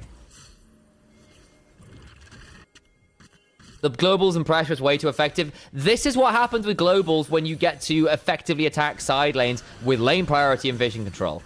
Because Lelar have to try and get some cross maps down, or the cross mapper is always under threat. Particularly the Galio, actually, who hasn't been jumped on that much yet, but that's a tier 2 bot side down. You've already gotten it. Bot side, sorry, so that's the mid one down. That's a big one. I mean, this is tough. And then they get to contest right back towards Atakan. Okay. Is it the Intercarn? Where's Velia? Can he get in? It's a Wukong. Hard to keep out. Piero tried his best to stop that one. Velia tried. Couldn't get in range. Not quite in time. Could maybe look for the fight after. Piero will immediately ult. It's a good Glacial Fissure, but over goes Yukino. Gets a good stun onto Velia. Keeper's Verdict is good. Piero will likely die. But Exa in the backside blows up Velia. That's the jungler dead. And Mains is jumping across everyone. He just murdered 2. Nemesis falls as well. Exa flashes into the pit to buy some time for everyone else to come on over. In comes Mains, who still had the flash. They might kill Exa, but Crowny will surely die. And does. Reckless. The last man standing is not enough to change it. It's an ace for 2. And the Atakan. And Dragon spawns in 45 seconds. This will be Soul as well. Velia tries to flash. He does. But it's not enough. At which point you think maybe this is an angle. It's a good Glacial Fissure, but it's just not quite long enough to threaten Slow Q or Exa. You knock away the Pantheon. It's a 4v5. But then Exa finds a wonderful angle into the backline to even it up. And at this point, Yukino gets to rejoin. Baus is blasted. Nemesis is blasted. It resets Mainta's ult. Exa chooses his way out really well because he says, actually, I'm not going to run away enough away from you. So what I'll do is I'll curl around this corner and give Mainta the flash angle into the backline. And that means the other two fall in trade for Exa's life, which is more than worth it. Dragon now spawns. Everyone's back alive. No one's actually started it. But Velio and Nemesis have come out of this replay already at half. Good taunt! That's a kill on Piero. That's good. But potentially now Lost Returns could play the 4v5. Oh comes Exa, who wasn't here to begin with. Velio left very low. In comes the W, the clone away with the Warrior Trickster. Crowley got blasted by the Comet Spear. And the Aegis Assault, though. Now Nemesis needs to run away with a bit of phase, but Exa immediately ults in the backside. And the W is late from the Baus, who will now die as well. Reckless puts up the door, but Velio's running to the wave to try and keep that alive. But it's pitiful looking at this point. A Warrior Trickster over the wall, but there's the far side alteration. They want that jungler. Or at the very least, they want to keep him honest and away from the dragon. Solve for Carmine Core Blue. And a very real world of a 2-0 start to the series for KCB versus the defending champs of LR. The golden path is suddenly looking very narrow.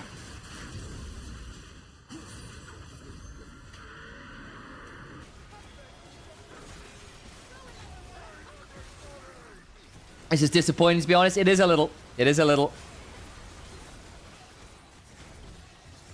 That sucks so much. It does. Are there any other games after this? No, not today. There will be tomorrow. There will be tomorrow. Maybe I stream something after this, but I think probably not. Golden Rat chance of getting a little low. They are. They are. Oh, this has been a tough watch, guys. I'm not gonna lie.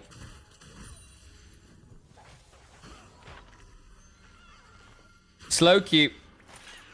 Now with a death cap. Exa with the Nash's tooth. I mean, you're praying for a Baron flip at this point, probably. That has to be the way forwards. Anyone looking forward to the Red Bull event? Very much so. Should be really cool. Should be really cool.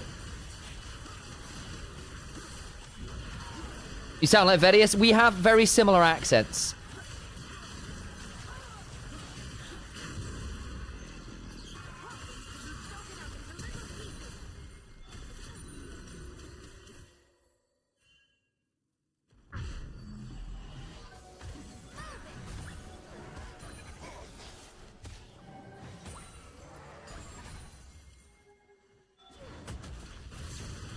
Shove onto Baus. I don't really think you guys sound that similar. If you're a non-native speaker, I can get it. Because the accent is similar, so that will help. And we've got relatively similar registers to voices. I don't think, like, to English speakers, we don't sound that similar. Nymera, my brother, does to Vedius. Like, Alex sometimes confuses his voice with Vedi. Like, he confuses his own voice with Vedi sometimes. That's a big one. X was in an LEC team already. He was indeed, and also on SK. He was quite good at LEC level. Almost a perfect game. Yeah, I mean, he did a very good job here. A few kills aside, it's been very, very clean. I think Baus gets a shove on the X, so that means absolutely jack all. Eats a Cathian Rain. A non-native English speaker or not a person from the UK? Mostly a non-native English speaker, though I've definitely known some Americans to get confused by the accent too. Though not as much.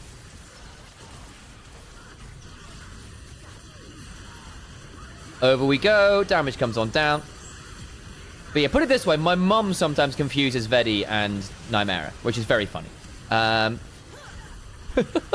when our own mother can't differentiate between Nymera and Vedi sometimes, it's you know, there's quite a similarity in voice. Kate's been so surgical this lane. Very, very, very much fun. Very, very much so. Well, I didn't know you and Nymera were brothers. Yeah. In fact, he's in the other room. KCB, look, to end this game out, absolute demolition again. And actually is a composition that theoretically Lost Returns had some ways to play into. They had a lot of anti-dive that meant jack fucking all. Big, big, big deal. Exa is said Exa? Yeah, because it's from Exa Kick. It's a rename of Exakick, who was a former LEC player. Well, it's him. He's just renamed. The Exa used to be named Exakick, yes. The artist used formerly known as Exakick. But yes, myself and Nymera are brothers. I'm Nymera's older brother. We started casting together by doing bedroom broadcasts of the LGL during COVID. I'm a play-by-play. He's a color caster. We have a little duo together. So the family business is casting.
The only thing I've seen of LR against tier 1 teams is the scrims they had against GAM, where they got bodied. I mean, GAM are almost the absolute kryptonite to Lost Returns, though, because GAM are all in on Psychopath early game. They will pop quiz you about fights early on. It's like, okay, we're going to fight you here.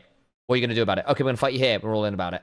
And it's the reason why they struggle against a lot of the LPL teams, because the LPL teams go, great, you're fighting here. Well, we're used to that. Fine.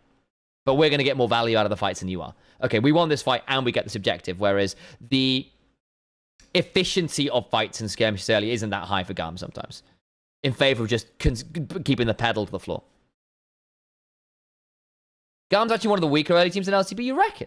In fairness, I didn't watch as much LCP, but I know they are still down to fight very early, just in terms of scrapping. Though I guess that kind of went more over to Secret Whales more than GAM this split, to be fair. Ha! Rafa chillin'. If you want to use all caps, you need to subscribe, baby. All caps, and you can yell at me by subscribing. Otherwise, you'll get timed out. In fairness, GAM have played a little bit more for mid-game through Levi this year. Yeah. I love yelling. Exactly, so subscribe. That's the way. She's great. I used to live in England. All accents were okay, aside from the Scottish one.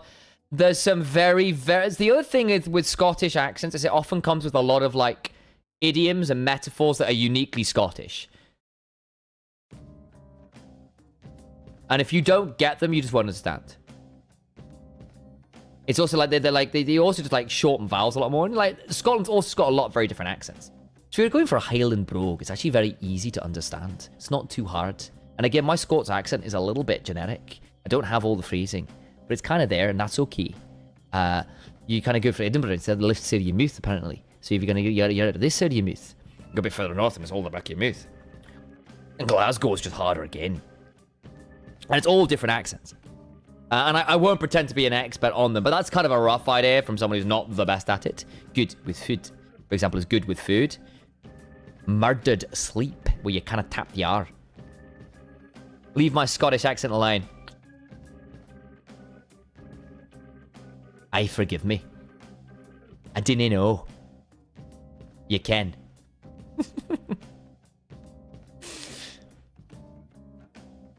So I'm confused. Veli was always known to like carry junks like Nidalee and Viego, but now can't bite assassins like Kiana or Zed. They're very different kinds of carry. Nidalee and Viego want to invade. And Kiana and Zed can, but it's often off lane priority and it's a little bit different. You are actually weirdly more of a snowball scaling champ, where you want an item before you really start throwing. You can kind of do it with Zed, you can kind of do it with Kiana, but you're a lot more volatile and you're a lot more squishy, and you don't have the dashes and kind of like dueling potential quite in the same way.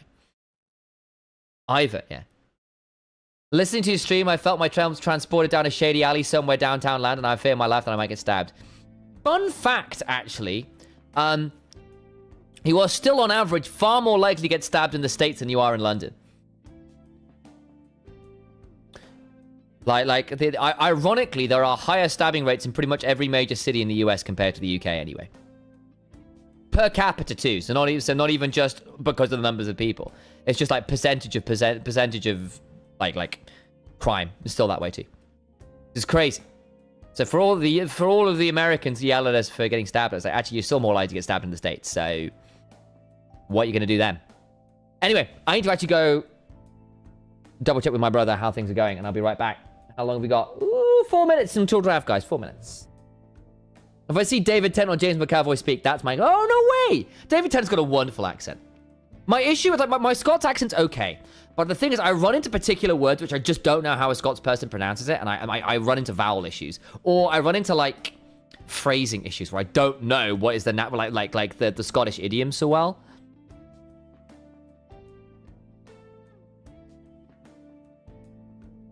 So I can throw some very foul things out in Scots.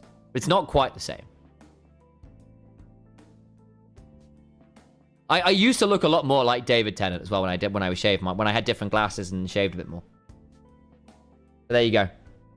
But yeah, my Scottish accent is passable but not great, is the honest answer. Like, I can get away with a Highland brogue. That's about it. So, like, the thing is, it's like if I'm doing like line reads, for example, I have to go through it and think about it, or talk to a Scots person and go, okay, what would I be saying here? So it's like you wouldn't say you understand, you go Ken, that kind of thing, or you canny. Was it canny? Canny? Yeah, like you canny get that on. And the way and you're like, obviously you've got to be a lot more careful around T's and how you're pronouncing your R's in particular, depending on who you're speaking with. And you've got to be really careful about how you shape the words in your mouth. Muth, probably. Probably. Actually, as well. Probably. So you kind of, I'll say it first and go, wait, no, I have to go back and think about that. Can it, with an A. I can. Appreciate you. Is best way to describe. That's the one. I sometimes second guess myself on it as the honest answer.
It's not looking good. No, it's not for your Lost Returns viewers. It's not the UK. Am I just lying to people? There's always a possibility. It's not. So this is about the comments about stabbing stuff. If you count, if the UK count knife crime different to the US, if you compare raw statistics, is that true? Because I'm not. I feel like that's apocryphal. Because hang on. I feel like that's apocryphal. If you've got stats on that, like a UK knife crime versus US knife crime, I'm not sure that's true. We're about to go into a draft anyway. So.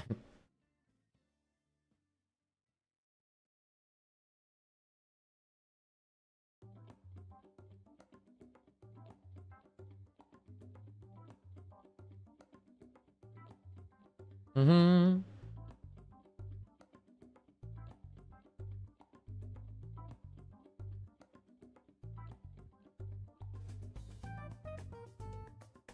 It might also just be like wounds, like because it might also be fatality versus. We might be right, to be fair. Yeah, why? Like at least that's true for 28 and 2020. Yeah, that's fair. We should be going to draft fairly shortly, I believe. Like now, actually, in fact.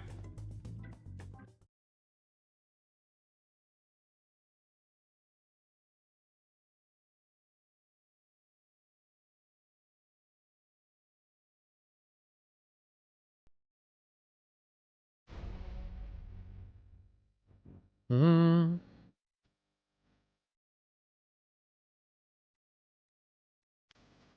Into draft we go, and we move some stuff around. And we shall talk about League of Legends. All right, we need to see the much better early games, a much better early lane priority for Lost Returns. They've gone red side. I'm just saying, I've seen a couple games now where I expected bot lane to be able to get some priority, and they Taeyun swapped out of the lane. They should have given them priority, and then just didn't get it in the game too. Which I'm not a fan of. Do you think LR has run out of steam because they know the outcome doesn't matter for them? That probably doesn't help with drive, but I think also a lot of the issues that they've kind of managed to just, like, overcome by sheer fucking will, rather than actually resolving the issues around early game, are still problematic, right? And they've just not had a great tournament. It's the other thing. They've just not had a great tournament. They kind of just about scraped into playoffs. Had a good round of 16. 3-0'd quarters, but it wasn't actually... There were some games in there that really should have gone against them. How many games are left? Depends. Xbox help. 404. What a great name. If KCB win this one more game. If Lost Returns are going to win the series, it's 3 more. But basically, it's first to 3 wins. It's a best of 5. KCB are currently 2-0 up, so if KCB win one more game, it's over. Lost Returns cannot drop a game now. So anywhere between 1 and 3, depending on outcome. Hazir first pick for slow queue. That's not a shock. Like, in the slightest, by the way. Faust looks depressed. I mean, he's had a very bad series. I hate to say it. He's been blasted in both games. Kiana gets through. Oh, dear. That's going for Lost Returns. Velia did at least have a decent Kiana game the last time he played it. I'm catching this feel.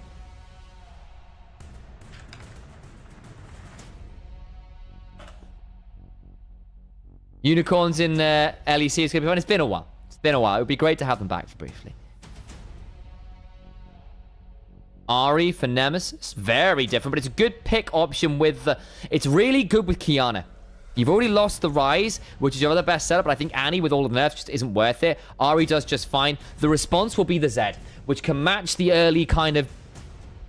The early snowball potential of the Kiana well, and arguably can actually be really annoying for her because you can get death marks and stuff down. You do have to be aware that Grass Blade can cause some trouble, but that now means that the early priority in lanes is going to matter a lot because either one, getting the early priority around Scuttle Crabs and Invades makes a massive difference because both these champions want to snowball really hard. We've often seen Zed more into things like the Trundle because Trundle hates the Zed early, gets invaded and has a bad time, but a lot of that, again, is predicated on early lane priority. Kled will help with that. It's not bad with the Kiana. And the reason Ari's good with the Kiana is where the Annie and the Rise are your point-and-click CC. Ari is more targeted, but it's still pretty good. And particularly once you hit level 6, your ability to just hit the charm and blast someone's very, very important. But what it basically means is as long as Ari hits the CC, it gives Kiana a lot more freedom to not miss her much shorter range CC and really hurt people early, which is a big deal. Big deal. I didn't catch the spiel. That's very sad.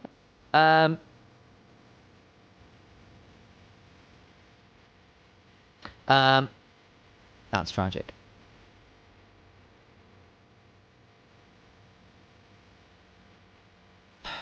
Kled blind. I mean, it's going to ban out some of the other things here, I guess. They banned the side themselves, interestingly. Didn't want to give that one up. Jack's away. Yeah, it can be a bit annoying for the Kled, who does actually end up getting outscaled. Last loses duels as the game goes on with that one.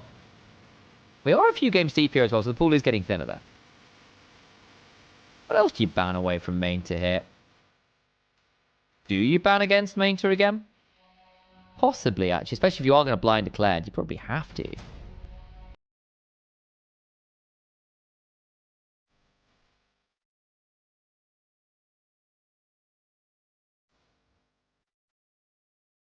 Gwen? Don't like it. They'll ban the Ornn. Okay, fine, fine. What is he going to look at now? Yorick might not be an awful option.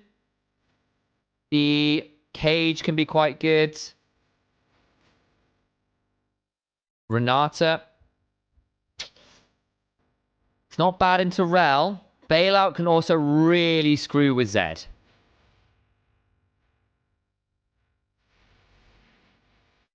Not bad into Rel. You can pull her out of the hand. The crash down. Might suggest they're looking at a Callista angle here, actually. Which is why they're saying, okay, then we'll just go Ziggs. Ziggs Rel's an annoying combo. You Magnet Storm means it's very hard to miss the Mega Inferno Bomb. And actually allows you to keep poking people out. Caitlyn. Lame Prio. Can bully Renata, but you are with a melee support. Very good kill combos. If the Rel lands a CC, you still go through your kill combos with a kind of headshot into trap, turn around. But they'll go for the Jhin instead. More setup. More utility to give your Zed more room to move around in the fights. It's not bad for Zed right now, actually. Yes, there's mobility, but you're not bad into mobility in the first place because of your ult. Rek'Sai, blind. It's not why it's actually not bad into the Kled. You can weak side with that just fine. It actually gets shoved into a lot of tank matchups. I'm not sure what it's like into the Kled, but I've not seen Rek'Sai versus Kled. I'm not going to lie to you.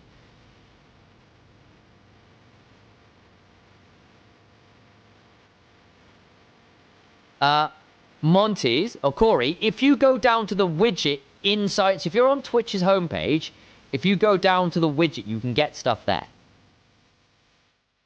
Well, I can see in the Kled. What is this at point? I mean, in fairness, Bounce is a big Kled player.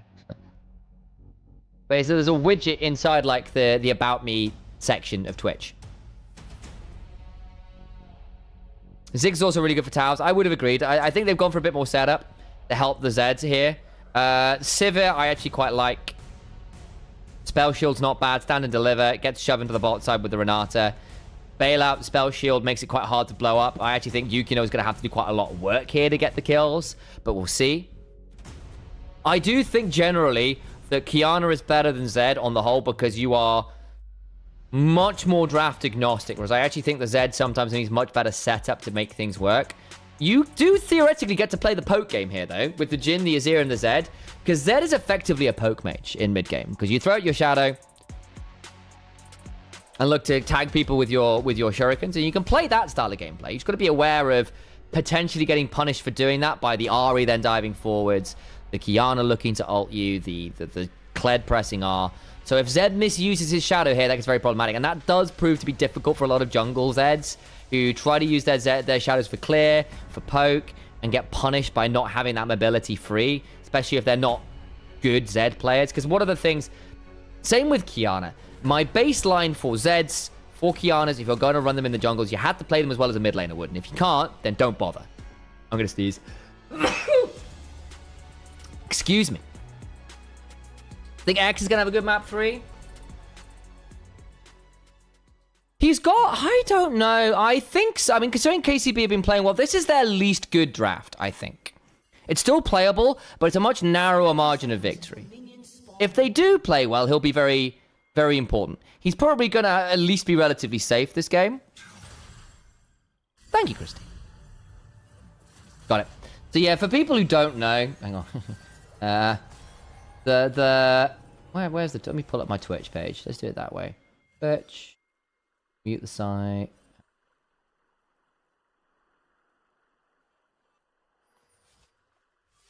Minions have spawned.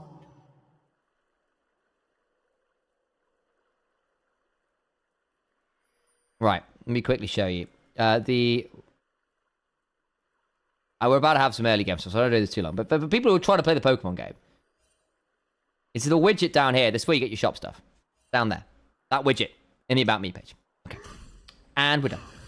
Boop.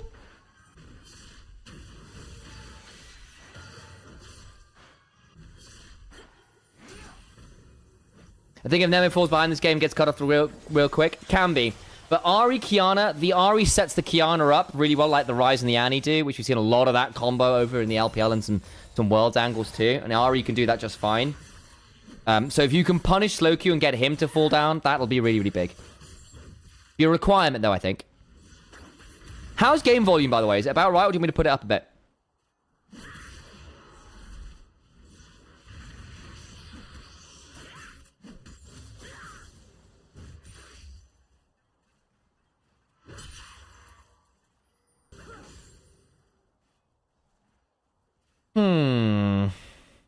Rek'Sai's getting shoved, but bot mid got shoved on the other side, which is great. So yeah, this is what we see from Kiana's, is they back after one quadrant and will pick up a longsword. Kiana's had a clear nerfed a little bit because she used to be able to do what Zed does, which is full clear, then back for double longsword.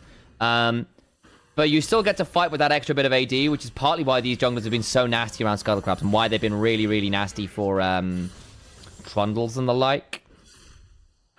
Zed being Zed, though, still clears basically at 3 minutes dead if you're good, and Yukino is good. You can see he's basically about to finish up Krugs here, so we'll be able to reset, double longsword, and look to fight Kiana here with that longsword advantage. So this will be a reset from Zed at 303, so perfect clear from the Zed, well done. Double longsword, we'll look to come out and fight somewhere. We'll see whether he wants to go bot side or top. Mouse about to remount. Mainter will burrow and heal himself. And so basically we got basically a pair of top laners who are going to try and get some healing. The Grievous Wounds doesn't really get to matter. Actually, did Kled have his Grievous Wounds nerfed / removed from Bear Trap on a rope? I seem to recall that being a consideration. Did that happen? Kled, Wiki.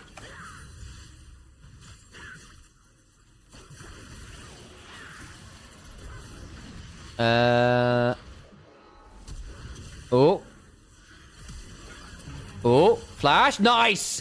Flash auto gets it with a passive. Well done from Yukino. And gets out of range of the turret shot. Very good from Yukino. 60% win rate.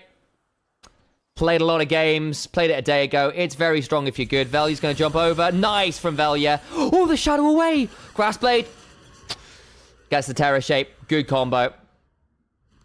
Cost Velya the flash, but that's a nice return. 1 for 1. Unfortunately, of course, Kled doesn't get the assist.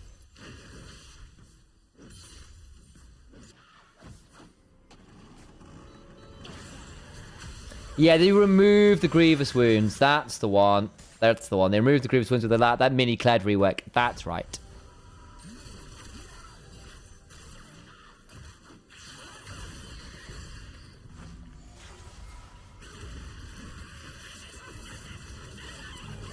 Is the end lost turns? No, not at all. But they might be in trouble here in EMEA Masters, at least. We'll see. At least Velya manages to punish well. Got to roam towards that top side. Again, the other thing is, because you've already early reset... Oh, does it get the kill? Bouse! Drops aggro. Main will heal by burrowing. The other thing that backing early for Longsword means is that Kiana can then full clear again and not have to reset. So can stay out on the map longer, which feels really good in terms of your clear speed and clear efficiency. It's going to get dicey. Oh, doesn't quite get the kill. We'll have a tunnel. We'll have a second one. Velya might have enough here. Lands the Prey Seeker. Can look to Grassblade. Doesn't really get all that much value, so back away, but does keep Bouse alive.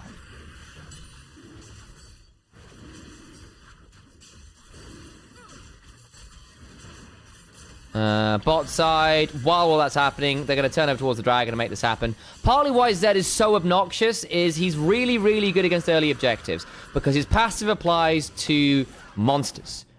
It means that you will often see Zed smite early against their own camps because they want to get the Contempt for the Weak active, because anything below half HP takes extra damage from autos. It's a big deal. It's a big deal. Faust not getting that wave crash really sucks. He's actually down quite a lot of CS here, and the tunnels are proving really obnoxious. At least he's only down, but he's down about the wave, basically lost under the turret, at the very least. But not getting that crash sucks. Velia eats the chunk. You're not going to win this 1v1 right now because you don't have your ult. It's going to be forced off the Scuttle Crab. You have to play Smoke and Mirrors with your Grass Blades really well against it, because if he lands the double Shuriken, it really sucks. And he gets level 6 off the Crab, so he would have been all in and died.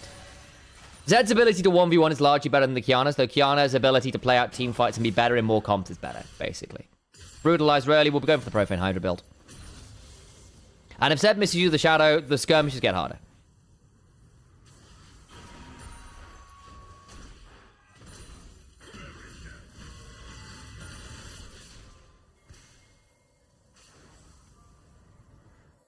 Yeah, he doesn't handle team combat well. Well, we'll see. I mean, obviously... The other thing is we are basically just getting the behind-the-scenes people, and people just being a bit tilted sometimes. And that happens in any pro team, guys. Like, that happens. People get upset. People have disagreements and argue and fight, and that's fine. Doesn't necessarily mean they're not going to be good at the game or have issues. I do think they could probably have better communication lines, and again, we've had issues with the early game and comms there. That stands true. But that doesn't necessarily mean that these people are suddenly not good at the game. If you check poker help, if you do... Hang on, that should give you commands. There you go.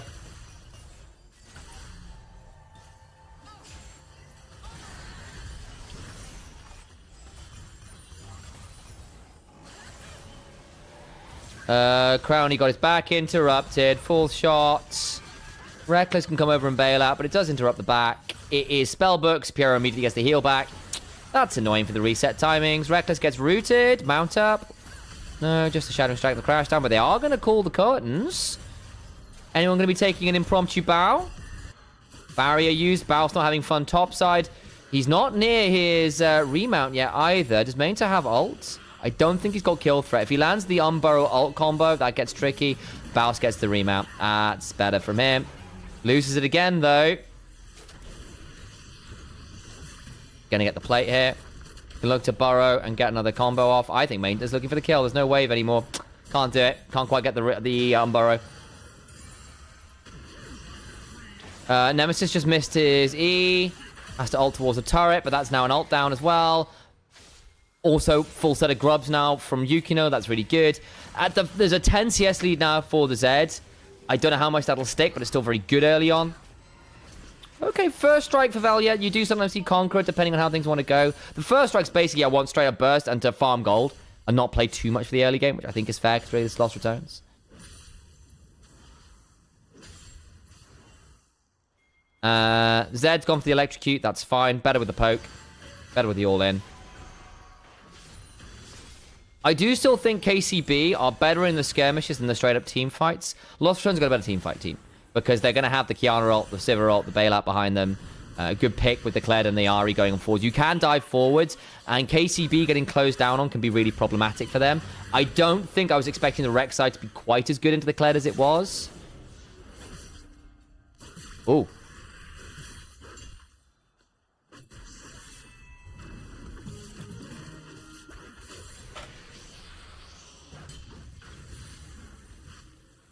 I want that Pupitar. I had a thought. Imagine if LR lose before opening the stream and they're down 0-2 XDD. I mean, yeah. Baus is about to get ulted. Did he ult? No, he didn't. He's going to get over the wall, though. Nice pocket pistol, Baus. Yukino's coming. Oh, that's going to be a kill onto the carry jungler. Yeah. Oh, whoops.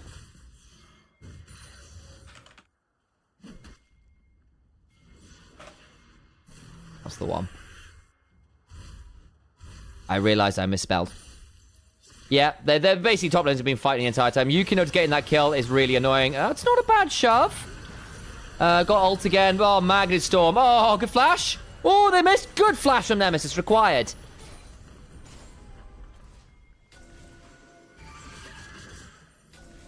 Burn quite a lot for that. Should still get them, Dragon. They burned Magnet Storm and... Actually, they burned 3 ults. I think they have to give this up now. They didn't get the pick they were looking for, and Nemesis can TP back in. Good chunk on Avelia. But he doesn't want to go forwards now. Yeah, I think that's Dragon Velocity Returns. That's really good. Yeah, that's really nice. That's too many ults down. You might be able to get someone on the retreat.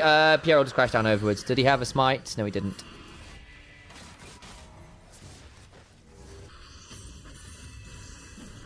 Another Demolish proc. Main's going to get that one and then look to tunnel away. Did get pulled back briefly by the Bear Trap on a rope. Land Shark Trap on a rope. Would be sooner if they could do the reverse sweep. I mean, maybe. They're only 1,500 gold behind. This is the least crazy early game. Oh, boy. Dead. Nice. So the ZV-RE matchup. And Nemesis play this lot. That's interesting. Maintain needs to be a bit careful. There's a charge angle for Baus. Okay, won't do it. And he missed his on Burrow. Look at turret shot. I think Baus could all in this. I missed his Bear Trap on the right. Okay, fine. Oh, I didn't get it. No.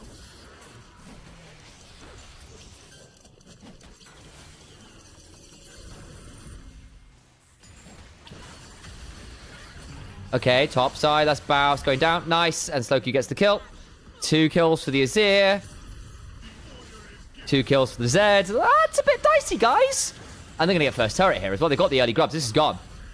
That's rough with Azir with Nash's Tooth. It's going to disappear. Exa might die to Velia. He's going to all in him there. Yeah, I think Velia going to flash ulted there. They won't. Okay.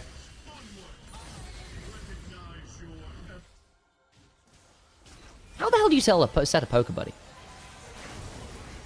I actually don't know. You do that with commands, or do you do that in there?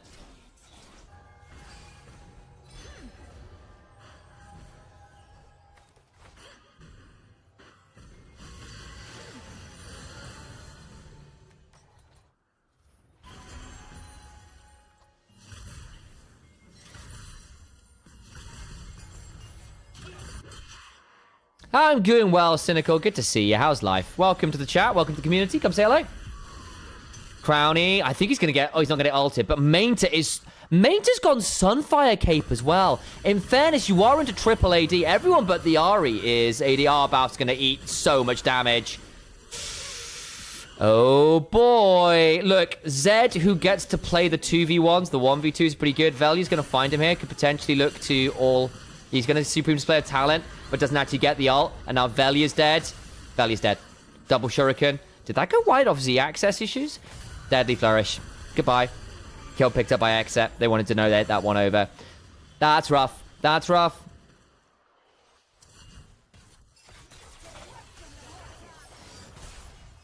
Oh, I need to choose one.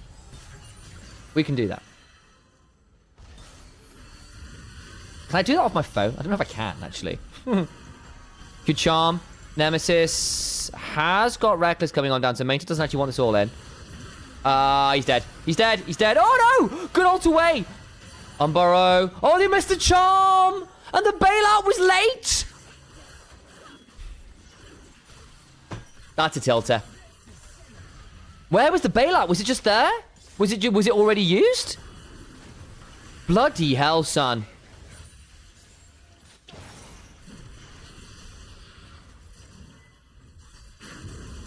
Avelia.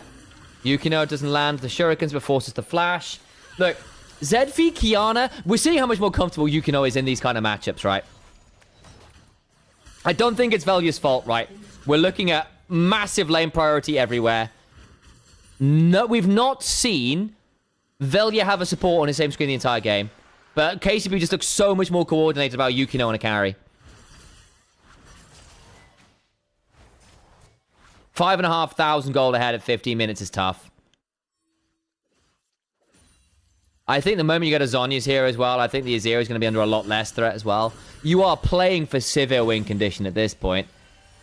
And also I'll say, Kiana from behind is not a champion. She does nothing with her ult. Ult. Not with what my ult, just auto the turret. This champ looks very silly. Can be. Can be. Hey, Vasu, good to see you, mate. End of the golden road. Yeah, it might end up being a little tarnished here, I fear.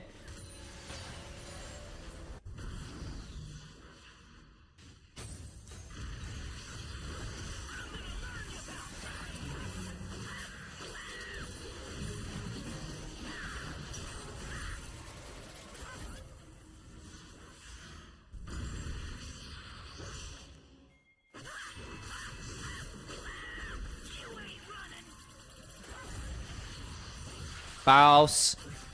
In some danger, they might be able to ult. Oh, interrupts main to vaguely. Not enough. Not enough. Yeah, just had a second tunnel. Look at Velia. These just not. That's not the position of someone who's having fun. Okay, might get him here. That could be big. Ults the way to buy some time. Goes over the wall. TPing out. TPing out. And all the while, look at the other side. That's a dragon being picked up. At least it's not Soul Point this time, because LR did get one of the dragons. Like, exactly. Dickerish, I actually agree. If River has to go do military service, and, you know, God bless, I've been casting River since he was in LGL in 2020. Back when he once used to be known as Baby. Nemesis, goddamn, nearly dies as well. If Yukino would be a very good pickup for 100 Thieves if they or whoever picks up that roster, and you gotta hope someone does, right? As a replacement for River. I'm gonna miss River. I am too. I have loved that player for 5 odd years. I'm so glad to see him finally getting some success. Rek'Sai Gremlin. Yeah, gaming. He's doing that well. I've got a quick question for me. Do you know how LEC will work if KCB wins EU Masters in case you're a team in the LEC? So we've been having this conversation, and it hasn't been confirmed yet.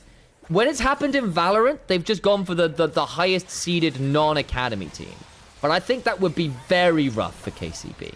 So I don't know. I don't think it's been fully determined. So the answer is wait and find out.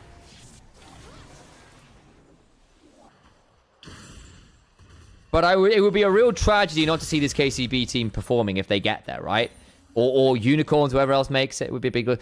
Why couldn't they play? Because Carmine Corps already are an organization within LEC. So there will be conflict of interest issues. Loki just missed that ult, by the way. So I don't actually know. So there used to be sister teams in the LCK, right? You had Samsung White, Samsung Blue... Azubu Frost, Azubu Blaze, SKT T1S, SKT T1K. Like we've had Flash, Crowny. Oh god, he's gone. Get death mark, nerd. I mean, what do you do as a Sivir there?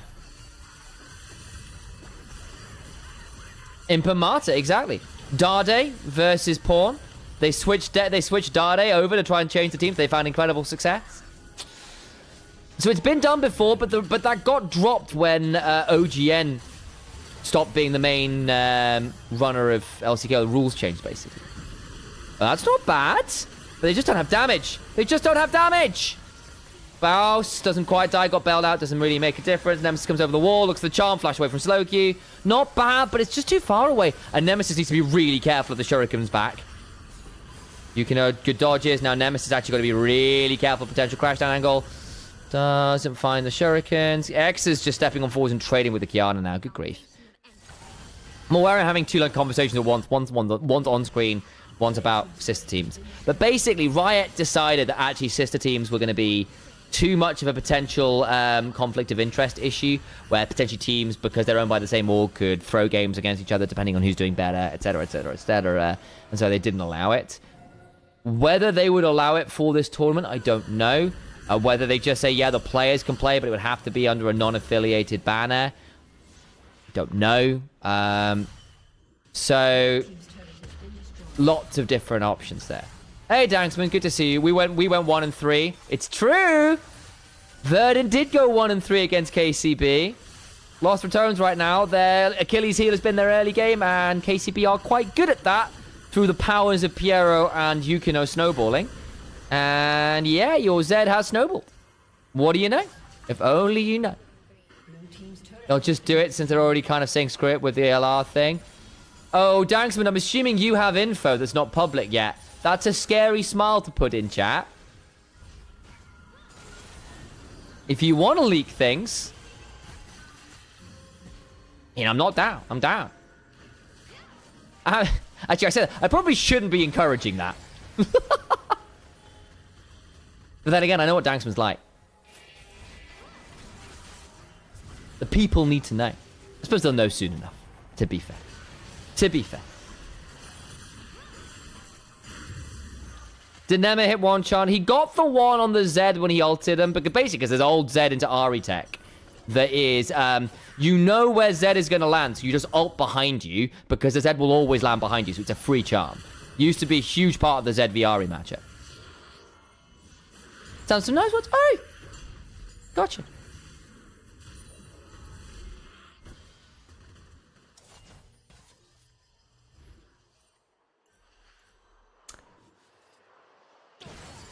Yes. Ah. Okay. Interesting. Those are some interesting words, Danksman. Thank you for them.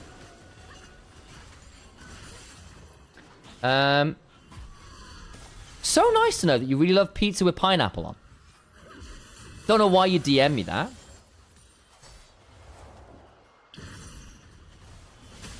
But you know, I can get behind it. No, genuinely be same, actually. I think pineapple on pizza is tasty. It might not be traditional, but it's very good. I am a fan. I think it's cool. I like cooking with fruit in general. I think fruit in curry is excellent for those who've not tried it. Try adding some dried mango or raisins to your curries. You'll get a really nice extra bit of flavor. It's great. Dried mango rehydrates in curry. It's wonderful. If you're doing South Indian cooking, it is the bomb. The bomb.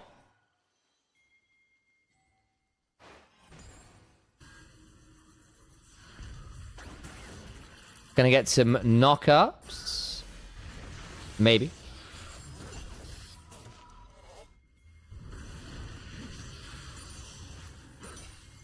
Baus is really... Baus has not... Okay. One of the issues we've run into is that Baus, if he's actually held accountable and doesn't get lead from his shenanigans, if he's forced to play an honest game of League of Legends, looks a lot more mortal as a top laner. And Yukino is also very, very, very good at taking early advantage and taking over a game. He did that on the Jarvan. He did that the game after as well. What was he on game 2? Can't for the life of me remember. Dive comp. It was Pantheon. And he's gone for the Zed here. The moment he saw the Kiana and just gone, yeah, well, you play Kiana, but I play Zed better. Eat this. It's been a big, big, big, big deal. And look, this Zed has done what it's supposed to do. It's not team 4. It has skirmished. It has 1v1'd. It has had all the follow-up in the world. And this looks so much more dangerous. There we go. Immediate kill of the Ahri. 1 bit of CC lands. Everybody pounces. You're dead. Didn't even need a death mark. Main to flash away. This is over. It's 3-0 for KCB. The rats have finally been led by the Piper into the river. They are drowning, folks. A supreme display of talent that hits nothing. The only thing on display...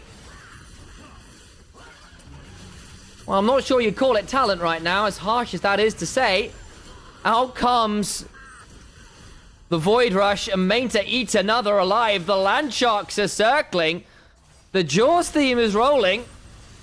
And the horror show continues for Lost Ratones, who have finally run into the juggernaut of the LFL and been unable to beat them.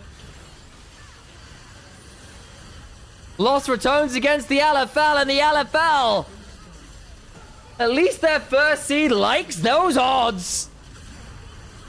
The Rats finally stymied. The Plague put to rest. The Golden Rat ends in silverware. But only twice this year. And the dream dies at the hands of Carmine Core Blue. The perennial emperors. The great tyrant of EMEA Masters for years and years and years. Puts the usurpers to the swords. There had been issues across this tournament for Lost Ratones. Swiss woes. Questions about the early games. Draft issues.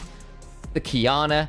What do we do to get things rolling in the mid games when a lot of our champs just don't seem as dangerous as they once did? Once people have begun to figure us out, do we have answers?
It's a big diff pretty much everywhere you care to see.